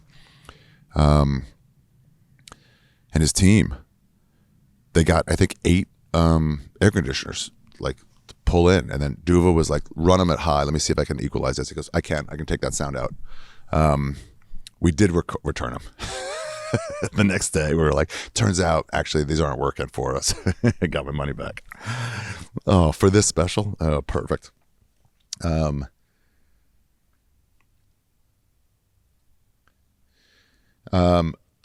So you'll see here or there where there'll be no candles on the floor, or there'll be some, but you have to look hard for it. A step in the right direction for the Catholic thing. I mean, how can you argue with that?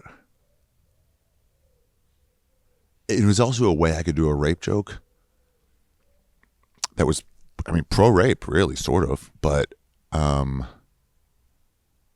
you understood what I was talking about, and you're like, it's really, this is bad, but that's worse. So, you know, I'll be with you to say, fuck those, you know, pedophiles. When I started doing this, I was doing it about Epstein and Weinstein. I had a whole joke, that's right, about Harvey Weinstein. I pretend to forget who's Harvey Weinstein. Now, it turns out there's a congressman or local congressman in my neighborhood named Harvey Weinstein who is so for the people. Always vote for that guy. He's always like, keep the housing low. We got to support Black Lives Matter no matter what. He has all these signs up on his offices about every black guy's been murdered by cops.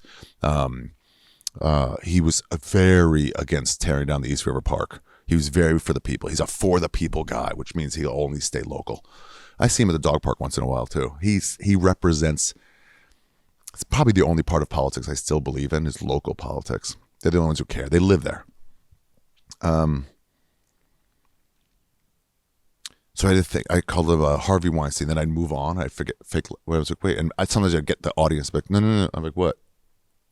I'm like, oh, right. Jeffrey Epstein, not right, Harvey Epstein. That's what, yeah, Harvey Epstein was the name I used. I was like, Jeffrey Epstein. Oh, and Harvey Weinstein. I was like, oh, what? And then I had a joke like, oh, what different angles on sexual abuse? And I'd be like, who's Harvey Epstein? And I would say, oh, he's a guy in my synagogue. He used to, and I had some other guy in mind who's gone. And I was like, oh, he was always like getting drunk at Kiddush. It wasn't him. It was a different guy. Oh, by the way, I forgot this. Oh, inbred. It is here. In the time I was going to do it to when I did it, it's interesting with references. You think everyone is going to know them forever. But some stay and some don't. In the zeitgeist, OJ is just stayed for quite a long time, the OJ trial. Rachel Dolezal, where everybody knew her name. You might not even know her name. She was a woman who worked at the NAACP, who was, I guess she was saying she was black or just like pretending to be. She had very kinky hair and she passed. And they found out, they got really mad. But it was also like, so why can't she help the cause? And like, well, she used her blackness. Like, to do what? Get hired to help the cause? Like, what do you mean? What do you mean? She wasn't getting a grant. She was working. We're in for a reckoning with that shit, too. If you can be gender non-binary, gender fluid, why can't you be racially fluid? And I believe we're going to come to that time where you absolutely can. Like, what percentage of black do you have to be able to say you're black? 1/50th. People are like, no, that's not enough. Half? People are like, sure, that's enough. Where's the line? Isn't it how you feel? Is there such a thing as race?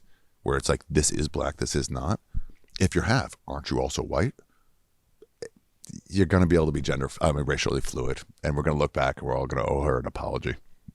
I'll do it right now. Well, I never was against her, but I'm sorry for what everyone else did to you, Rachel. Rachel. Anyway, in that time off, in that year and a half off, Harvey Weinstein, the reference didn't quite hold as much. So I had to drop it, and then I had to drop that line, that joke of who's Jeffrey Weinstein or Harvey Epstein. Who's Harvey Epstein?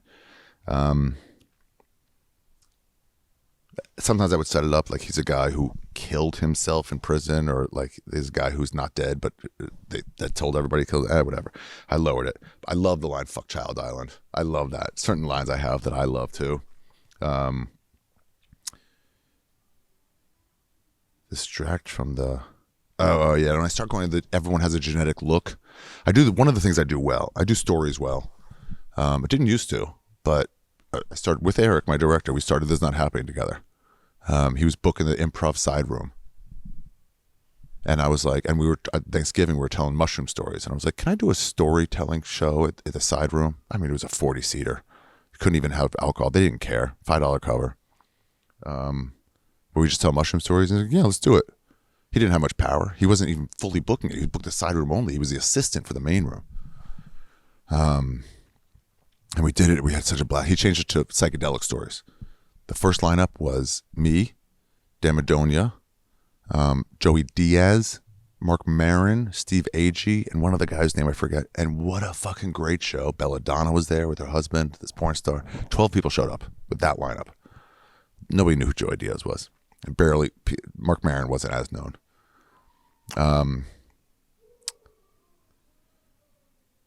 Steve Agee's in that movie, that TV show with John Cena where he plays like a superhero. Yeah, he's like the tech guy. Fun writer, great guy. He also said, you need a name for the show. It was just like a storytelling show. Or we named the specific episode, we call it Psychedelia. And then we'd call it like, I think the next one was had sex stories, were like fuck tales or something like that. I don't know. So I do stories. Well, I didn't used to, but then when I do one once a month, we started like, let's do another one. Let's do another. We did Psychedelia was the third one. We did a second Psychedelia, and then we did fight stories and roommate stories, just all sorts of stuff. And so every month I had to have a new story, and I started getting better at it over time, just from practice. I started getting better at it. So now I'm pretty good at telling stories. And another thing I'm good at is taking people down a side road to distract from where I'm headed. And like I say with that Woody Allen thing, it's almost natural. The way I do it, to toot my own horn, it's not like, oh, he's distracting us. I'm exploring that road and then popping back. So all the stuff about the genetic stuff is all distraction from the sheet. And then when you get there, it's at that relief, like, oh, he was using this to prove a point. We thought he was like moved on. I changed my aunt's name. I had an aunt in mind, and I always use real names. And then it's like her name didn't even really sound that Jewish, so I just changed to Aunt Ruth. I don't have an Aunt Ruth. The royal family, the half-tards. I love that line. I love that line. I love talking about them in England on this tour that I'm on right now. I did the UK, Manchester, London, and Glasgow, and Harry, fucking go. Glasgow, they love shitting on I was just shitting on the new guy, calling him retarded, calling him a retard, and they was loving it. It's just such a funny, stupid thing. But they are very inbred. And by the way, from what I've heard, they have a lot of retardation in the royal family, but you don't see those. I mean, if you're cousin-y, of course you would have some Down syndrome. They ship them off. They ship them off because they can't be seen. So they ship them off into some fucking, convalescent home or something. So you never see them. They just like, don't talk about it. And that's not just recently, it's always. That's one theory on the royal family. My other theory is that the Queen Elizabeth, my ex-girlfriend, I guess, died of COVID pretty early on in COVID because she stopped doing public appearances. And there was a real rumor out there. I believe this one less, that she died of COVID, but they couldn't admit that because it was a commoner disease. And the queen cannot die of a commoner disease. So she just wasn't around. And then I think that rumor got out, so she made a couple appearances.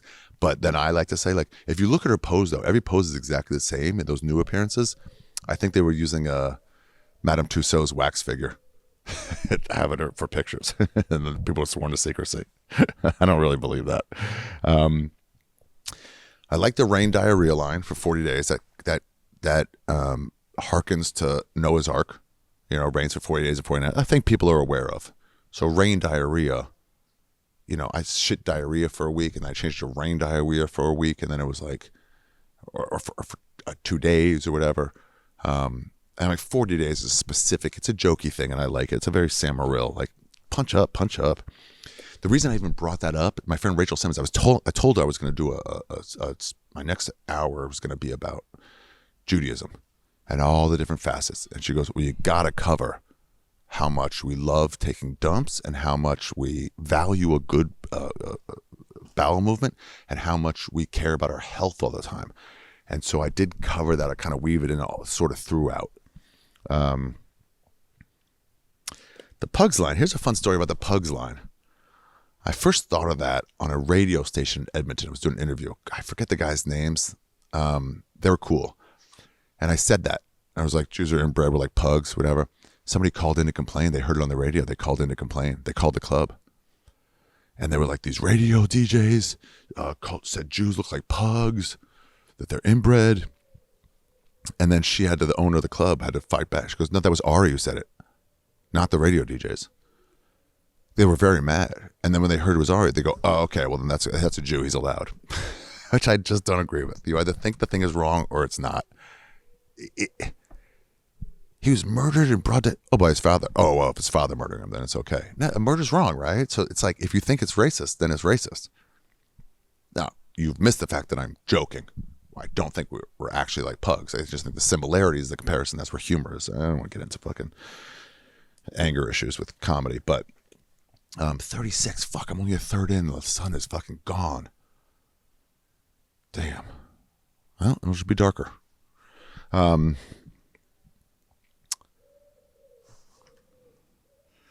should I say what I've got? Okay, this next thing is another Joe Rogan line. He gave me this whole angle.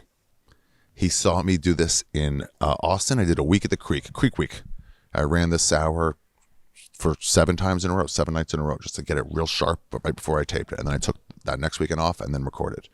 And anytime somebody said like, well, you didn't say about this thing, I wish you would mention this thing. If I got enough of those, I'm like, yeah, then I should. So like I say, Hanukkah's not a big holiday, but it's the most well-known holiday, so you could cover it. No, I could have covered Purim, and I've done jokes about Purim, which is like our Halloween. I've done jokes about lots of holidays, but you can't do them all. You got to pick and choose. You got to say, we have a lot, and then here's a few that you've heard of. I think I covered 4, I guess, Rosh Hashanah and Yom Kippur. And I did it at the Creek, and Joe Rogan, I got to call him. He's been so fucking helpful to me. He said one thing I don't know about is the 2 different kinds of Jews. And so Joe Harari at the stand, I put him in special thanks also, is a Sephardic Jew. He's from Deal, New Jersey. They're so rich, those Syrians. They all have like full court basketball courts in their backyard in Deal, which is their summer homes, next to a fucking Olympic length, well, not that much, but a full pool. They're so fucking rich. One of the Syrian Jews owns Jordache. They're so fucking rich. And they go there every summer to Deal, New Jersey. They take over. Solly and Mikey, the Dwex, and like all these, like, they're great. Let's hear Ashkenazi versus Sephardi. So that was a very late ad. Rogan saw me. I think I ended up doing another thing about it because I already had stuff we talk about amongst the family. So a lot of the stuff, I already had jokes I would say off stage for decades. And then I figured, I can use that on stage. Jokes we'd make.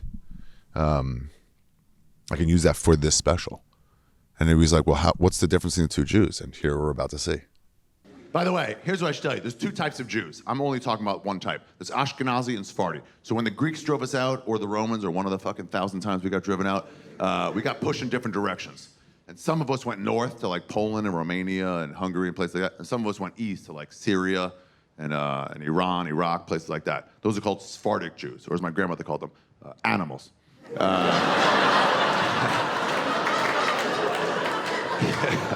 She's like, they don't cut their challah, they tear it. Don't have them in our house. And those people are tougher. They're tougher Jews because they got some Arab in them and they're just like tougher. They never had the Holocaust too, so there's no victim mentality there. The Holocaust never got to Syria. So they're all like, what? Why are you a victim? Just fight back. And we're like, you just wouldn't understand. But I'm talking about Ashkenazi Jews, Woody Allen Jews. That's the type I'm talking about. Okay, so, yeah, Joe gave me that idea. Joe Harari from The Stand, earlier, so before I had this, had mentioned to me about, he hadn't said the reason, but he had mentioned to me about how in the Sephardic areas, the Holocaust really didn't get to it. I guess it just didn't really get to the Middle East. That's why I said Syrian, because Joe's a Syrian Jew. There's also another type of Jew called Mizrahi, and there's also Taimani, Yemenite. So those are two, but they're looked at as offshoots of, by Ashkenazi, looked at as offshoots of Sephardi. But they are different, and I wonder now if they even really are offshoots of Sephardi. It's kind of like when you look at a libertarian, people go like, they're just like Republicans, and you're like, they're actually not. They're separate from both, but they have some overlap. So you're like, they're also anti-democrat, so you're like, well, you must be on that side. And it's like, it's the third side.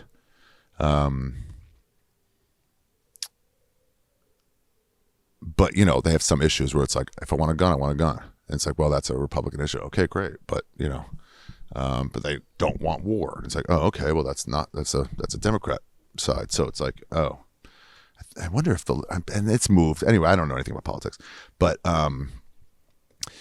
But he mentioned that it was like never got there. I was like, oh, and then I, on my own, got the thing of like, that's why they don't have the victim mentality. And they are tougher. They are tougher. And again, you saw it. Second time I used the word animals. It's just so ridiculous. There was a lot of infighting in Israel in the early days because since they kind of took over, you know, all the refugees, let's not get into it, left. And it was all Jews for a while. And just like in Ireland, where people look almost exactly the same and they're both Christian, there's fighting, deadly fighting. Well, there was some fighting, not deadly fighting, between the Ashkenazi and the Sefardis. The Ashkenazi thought they were better, just like the high yellow blacks used to think they were better than the red bone used to think they were better than the fucking, I learned about this in college, than the dark blacks. There was like a tier system. So I doubt the Sephardic Jews looked down on the Ashkenazi the way the Ashkenazis looked down on the Sefardis. But there was that back then it was like, you can't date my sister. No Sephardi's going to date my fucking sister. And they'd like beat them up and stuff. It's wild. You ask any of those guys now, they're like, we were living in a different time. None of us agree with that anymore. Everybody's welcome. But so then what they also have is different pronunciations of words. So there's a T sound, tough, not tet, tough. And if there's a dot in it, the Ashkenazi Jews will pronounce it with a hard T. And if there's no dot in it, I mean, you got to look at this stuff. Then it's a soft T. It's an S. Whereas the Sephardic Jews, I believe this is right, will always pronounce the hard T. Sephardic Jews also don't wear the yarmulkes all week. The religious ones, only on Shabbos or only in shul, synagogue, or in the Beit Medrash, the schools.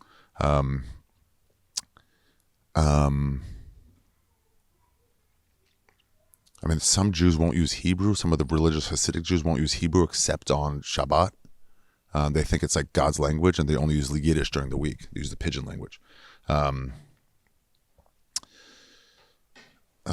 was I going to say? Another difference. Oh, another difference is on Passover, they don't have kitniot. See, expert.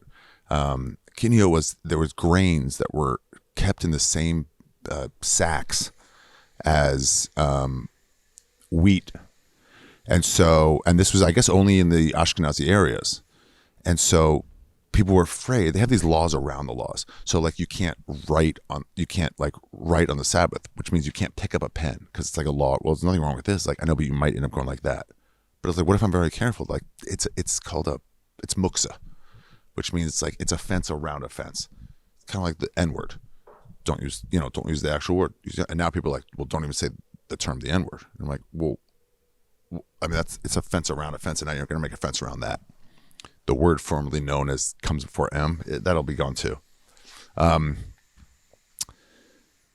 What was I saying? Oh, so so we had our grains stored in similar grain sacks as corn, and so the Ashkenazi Jews and the Jewish rabbis who ran the towns, ran the areas, say, hey, you can't have corn. There's too much of a risk of having chametz, that's the illegal stuff for Passover, in your home and owning it. You have to sell all your stuff for Passover. That's another thing I cut out. We sell all our stuff, so you tape up your closets, and the rabbi of the community will do this, and they'll find a goy, a trusted, a familiar, and what he'll do is, it's like a Pesach goy instead of a Shabbos goy. What he'll do is he'll sell the whole community stuff to this guy for $1, and at the end of so it's like we don't own it. Hey, it's in the pantry, but it's all taped up. It's locked. We can't get in there. We won't get in there. We don't own it because you can't even own chametz. You can't even own a loaf of bread. And you can't own your plates that have been touched by a loaf of bread unless you want to ritually clean them, which is like fire or burial. So much this. It's funny, as I talk about it, I remember it again. And so you sell it, and then you buy it back at the end of the Passover, we're like, hey, can we get that back? And it was like, sure. And we give him like $100. There's no work on his part. And we're always saying, if you really want to be a baller, just go, no, it's mine now. Give me your stuff, and just go door to door collecting your loaves of breads and your plates. Anyway, the Sephardic Jews don't have that kitniyot because it wasn't an issue there. I believe I'm making that up now, but I think the sacks were different, so they're allowed to eat corn on Passover, and we're not. And at this point too, it's like, change it up. It's just, they're not stored in the same sacks anymore. But like, you can't change a law until you have the Beit Din, the head judges coming together, and you can't have the judges coming together until the temple gets rebuilt, until the Mashiach comes, the Messiah. So we're stuck with a lot of these things. They would let women, I believe, be judges because it's a new day. And so if this Beit Din met, they'd be like, oh, hey, women are not more emotional than men. They can lead this. We see they're heads of businesses. They're fine. That would be changed. You just can't change it. And then reform goes, we're not waiting. Let's just change it. And it's like, that's just not the process. Anyway, that's Ashkenazi versus Sephardi. Sephardi Jews also are very popular in Israel because they were one of the first migrations to Israel. Back from those places when the Romans kicked them out, they kind of came back like first and helped build up Israel. And then a lot also from Poland and all those good, Czechoslovakia. Back then it was called that. Yeah, anyway. So now what we're going to get into, and I'm probably going to have to stop soon if we do this somewhere else. Fuck, I can't take a week off. It's just 2-parter? No way. I mean, we're at 3 hours. Shit, fuck. Marisa, I don't know what we're going to do here. I know I got to get it to you. But we got to have, okay. I'll tell you what, at some point I'll just like break and say like, I'll do it and I'll figure it out. Okay, let's talk about the Talmud. So this is what we would study. This is the main thing we would study in yeshiva, in that seminary, was the Talmud, the Gemara. We would only call it the Gemara. We never called it the Talmud. We never called it seminary also. I didn't find out later till what that was. I was like, oh, I guess we were in a seminary. By the way, not everybody in the yeshiva went on to become a rabbi. In fact, most people did not. But it's like a prerequisite. Like you have to be an undergrad. You go like pre-law to go to law school. But not everybody takes pre-law or would then go on to law school. That might be a bad example. So we studied the Gemara almost exclusively. And then we'd also study the main Torah, the 5 books of Moses. We'd also study the Navi with the prophets. We study no, I'm saying that wrong. It's not the Navi. So there's Gemara. There's also a second thing that I forget. And then you would have to like study the Gemara, then study the second thing for a while, and then backtrack back to the Gemara. And those were like later rabbis and earlier rabbis. And all it was, like I say, is just, I'm about to say it here, it's just discussing everything and discussing the law. So the main law usually used to like explain this to everybody is this law. So the Gemara, whatever the one's right under the Gemara. So the Gemara says that if you kill someone by accident, I had this whole fucking bit. is one of my favorite what ifs. I had to cut it. I had to lose it. I might have recorded it. But I don't think I did. If I did, I'll fucking play it. But if you kill somebody by accident, two things happen. One, I should say this for the what ifs, but whatever. One is that if you kill somebody by accident, the survivor has a right to kill you back. Did I do this? I wonder if I left it in. It has a right to kill you back. And so they have these safety cities called the, no, I did this. Maybe I didn't. I'll save it. Ari Miklod. And if you got there, it was home base and you can't touch the guy. But until you get there, it's fucking the purge and you're allowed to fucking murder them. I think they give them a little head start. I think they do. But also, like, you couldn't leave the safety city. You had to stay there and like donate your time and stuff and like work there until the head priest died. And once the head priest died, everybody's forgiven. You're free to go. And the guy couldn't kill you. Now, most people, if you really killed somebody by accident, aren't looking to kill you. But it was a different time, and you have to say, like, you should be allowed to get revenge. It was I believe it's a religion for a way more barbaric people. I mean, all humanity was way more barbaric then. So it was a lot about revenge and God saying, we're the ones, let's murder the other ones. That's the clan stuff that was happening back then. Our clan versus your clan. Not that kind of clan. That's not our reality anymore. If the Bible was written today, it wouldn't have all that. But every religion back then is like, ours is the one. He's mighty. He'll smite our enemies. Who has enemies? I had this long thing about an arrow. I wonder if I had it in there. I had to act out of like murder somebody, like step in front of an arrow by accident. But anyway, if you kill somebody by accident, I guess then they're not going to kill you. It's a separate issue. Maybe you have to sign a thing like, I'm not looking for revenge. But if you kill somebody's husband, you owe them reparations. And they talk about it. They don't say these two things, but this is the way it was presented to us. If you kill a doctor, or if you kill a garbage man, you owe a different amount of money to the wife. And then the discussion goes on from there pretty hard. Like, wait, are we saying that human life is different? Are we saying a doctor's life is worth more than a garbage man's life? A human life is a human life. I mean, Jews are obsessed with money, but not like that. And they discuss it. Why would they say that? Why would this be? Until eventually they realize you're not paying for the life you took. You're paying to continue the widow's lifestyle. And so if she's used to being rich, you have to pay her a little more. I don't forget how many like shekels. And then if she's used to just barely getting by, you make sure she barely gets by. You keep her lifestyle going because of what you did by accident, but you did it.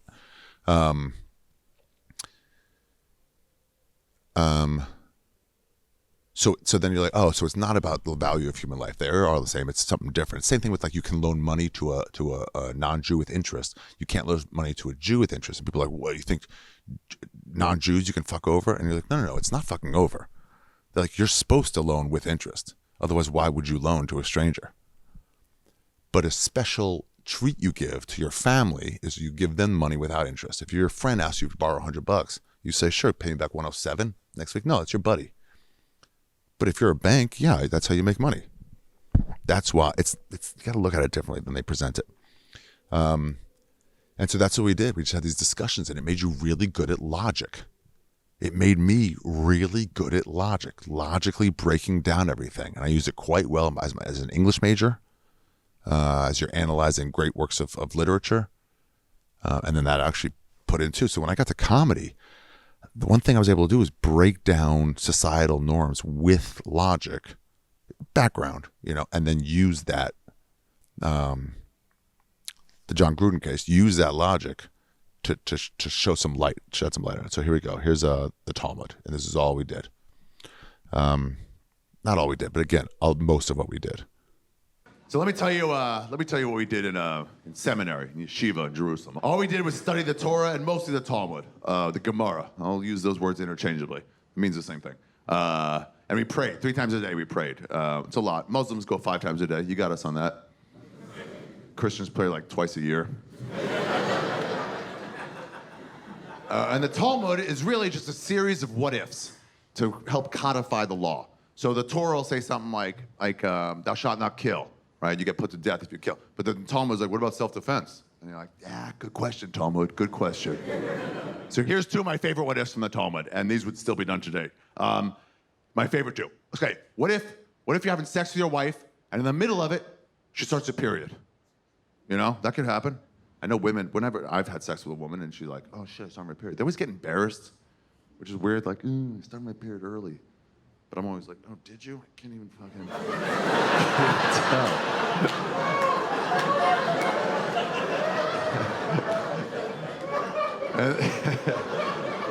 And chicks always get embarrassed by it. They're like, sorry, but don't get embarrassed. At least from my perspective, I'm always like, I love it. You know, they're like, I started my period. I'm like, that's right, you started your period early. Because I hit that back wall. My dick starts your period. My dick is your god. My dick is your moon. Makes us feel powerful. Don't feel bad about it at all. So, what if you start your period early? I would say, just stop fucking. No big deal. If I was the ancient rabbis, I would tell them, or keep fucking. You already got the sin. You may as well enjoy yourself. It's like if you get a parking ticket, you don't move your car. Park for free for the rest of the day. That's not what the rabbis of the Gemara say. They said, no, you're not doing anything wrong until you find out you started your period. And then, when you're inside her vagina, you can't pull out, because pulling out is a stroke. It's an enjoyable stroke. So where are you gonna go? It's like, it becomes like a Chinese pussy trap, So this is what they say to do. This is what they say. I think in Uridaya or Baba Kama, one of those, but you're fucking, right? And then she goes, I start my period. You're supposed to stop, look up, think of the glory and awe of God. until your manhood subsides. Yeah, you have to let your dick exit of natural causes. Oh, what a fun bonding moment for you and your wife. For her to feel you go soft inside of her. And how confusing from your dick's point of view, where you're just plugging away, you're just like this. And then all of a sudden, it just like stops.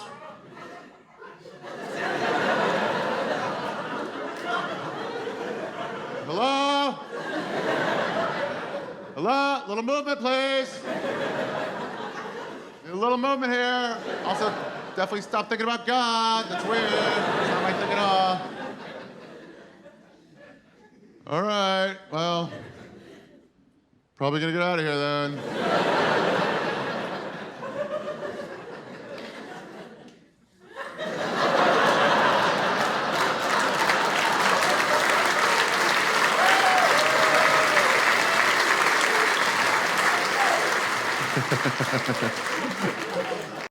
Okay, Kitty, don't you fuck with that camera. Marisa, I will turn this off HDR when I go on break, which has to be soon. Twice a year, no laughs. Oh.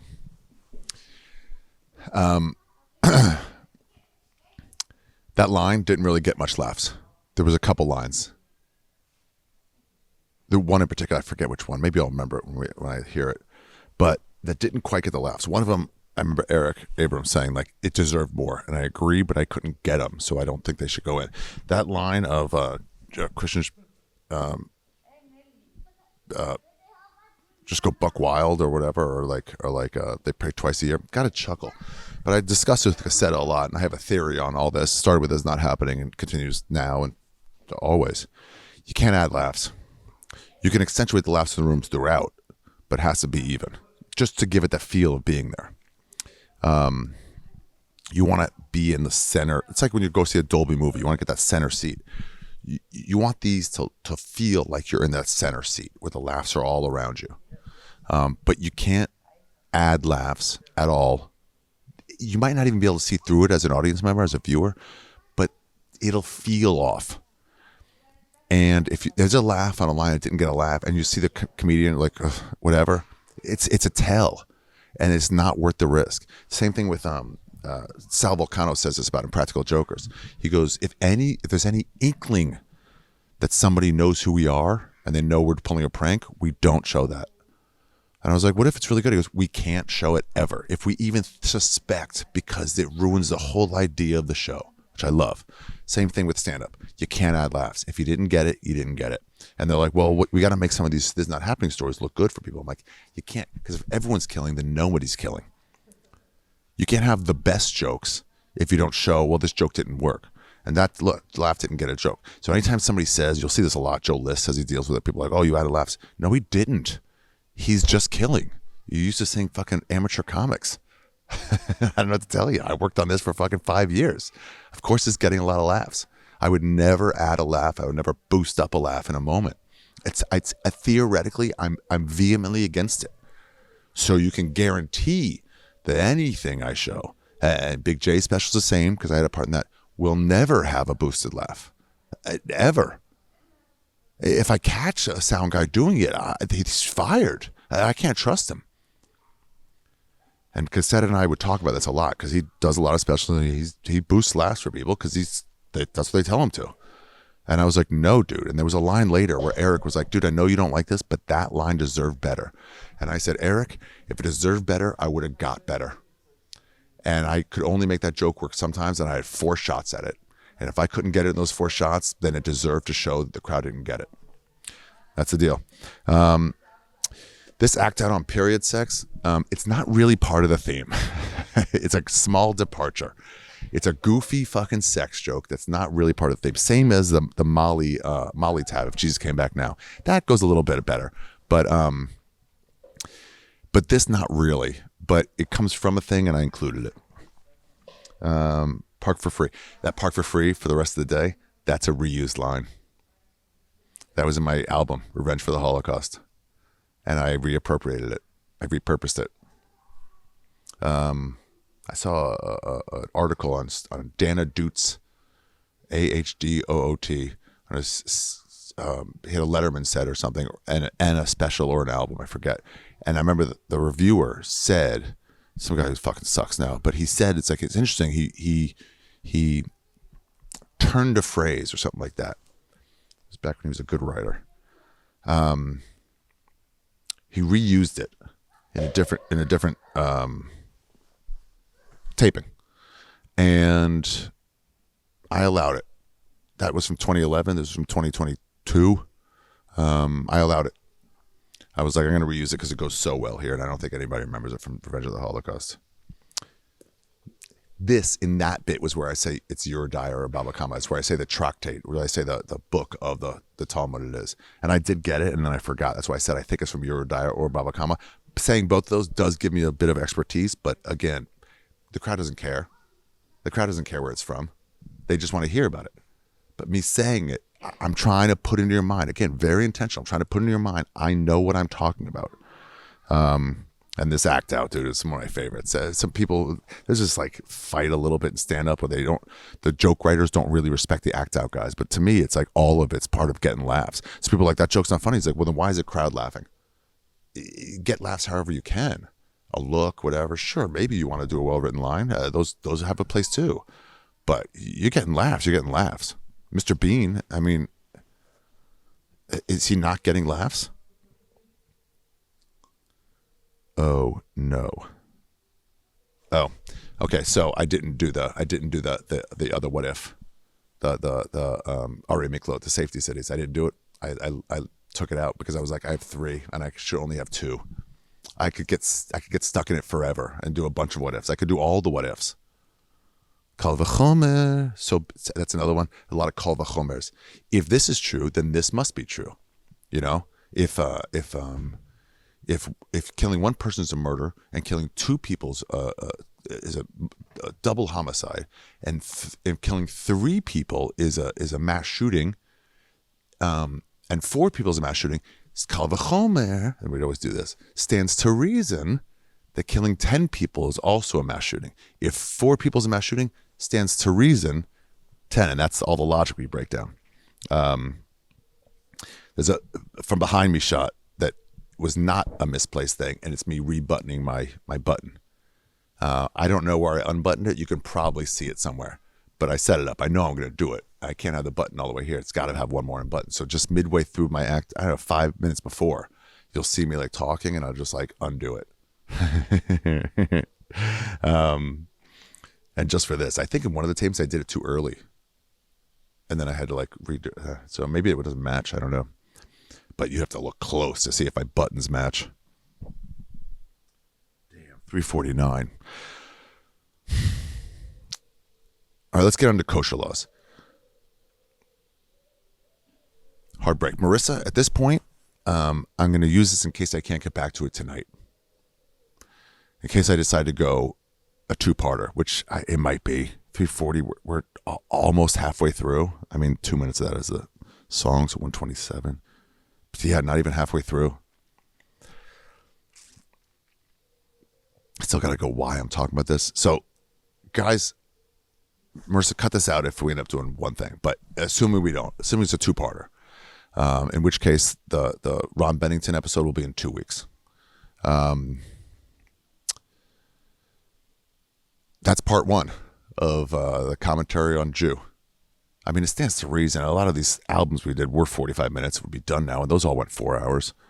By the way, you can see others of these. I did one with Joe Rogan, did one with Kyle Kinane. I'm going to forget some. Burt Kreischer, Steve Simone. We did 2. I tried to do people's first album. My first album, Revenge for the Holocaust, I think I called that episode 2, 2011, instead of a number. Been artsy. And fartsy.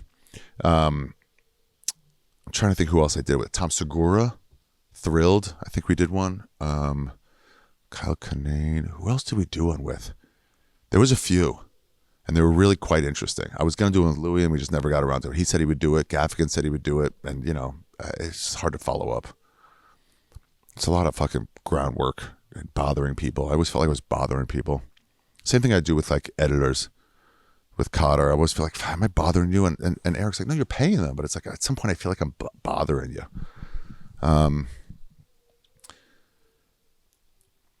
So then you don't follow up. It's just like, ugh. Even though they said they'd do it. Oh, what a loser I am. Norton said he would do one. Maybe I'll do a whole series of them down the road. Take these and put them and then just keep doing them. I should do that. That's a good idea. So anyway, that's the episode. It's the Jew commentary, part 1. That is over. Don't forget, I have all these dates on sale right now. If the pre-sale is on, you can get the pre-sale with the code EVIL for Omaha, St. Louis, hopefully Louisville, Oklahoma City, Springfield, and Fort Wayne. Hopefully more too. Hopefully there'll be more. And I'm doing this a week ahead of time. And I mean, I'm not going to do it from Romania. Maybe I'll do it from Romania. Ooh, that's actually a good idea. That's where my father would have been raised, if not for the Holocaust. Maybe I'll take a day in Bucharest and do the rest. But I want to explore Bucharest. We'll figure it out. Anyway, in addition to the stuff that's already on sale, which is, well, you can see me in Athens and Cluj and Bucharest. No, those will be done. Minneapolis, November 2nd. Madison, November 3rd. Chicago, November 4th. Almost sold out. Iowa City, November 5th. Kansas City, November 9th. Indianapolis, November 11th. Oh, I think that's where Louisville go, November 10th. Boston, February 2nd. Just added a second show, and that one's almost sold out. Boston's going to go like hotcakes. There's no room for any more, so you better hurry the fuck up.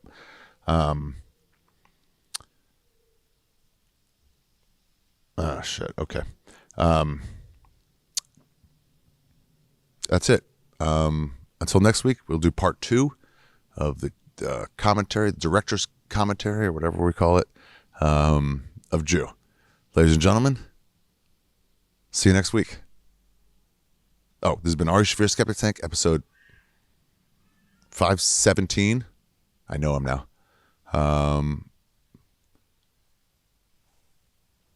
What do they call this? All right. Thrilled. Ari Shaffir. Sick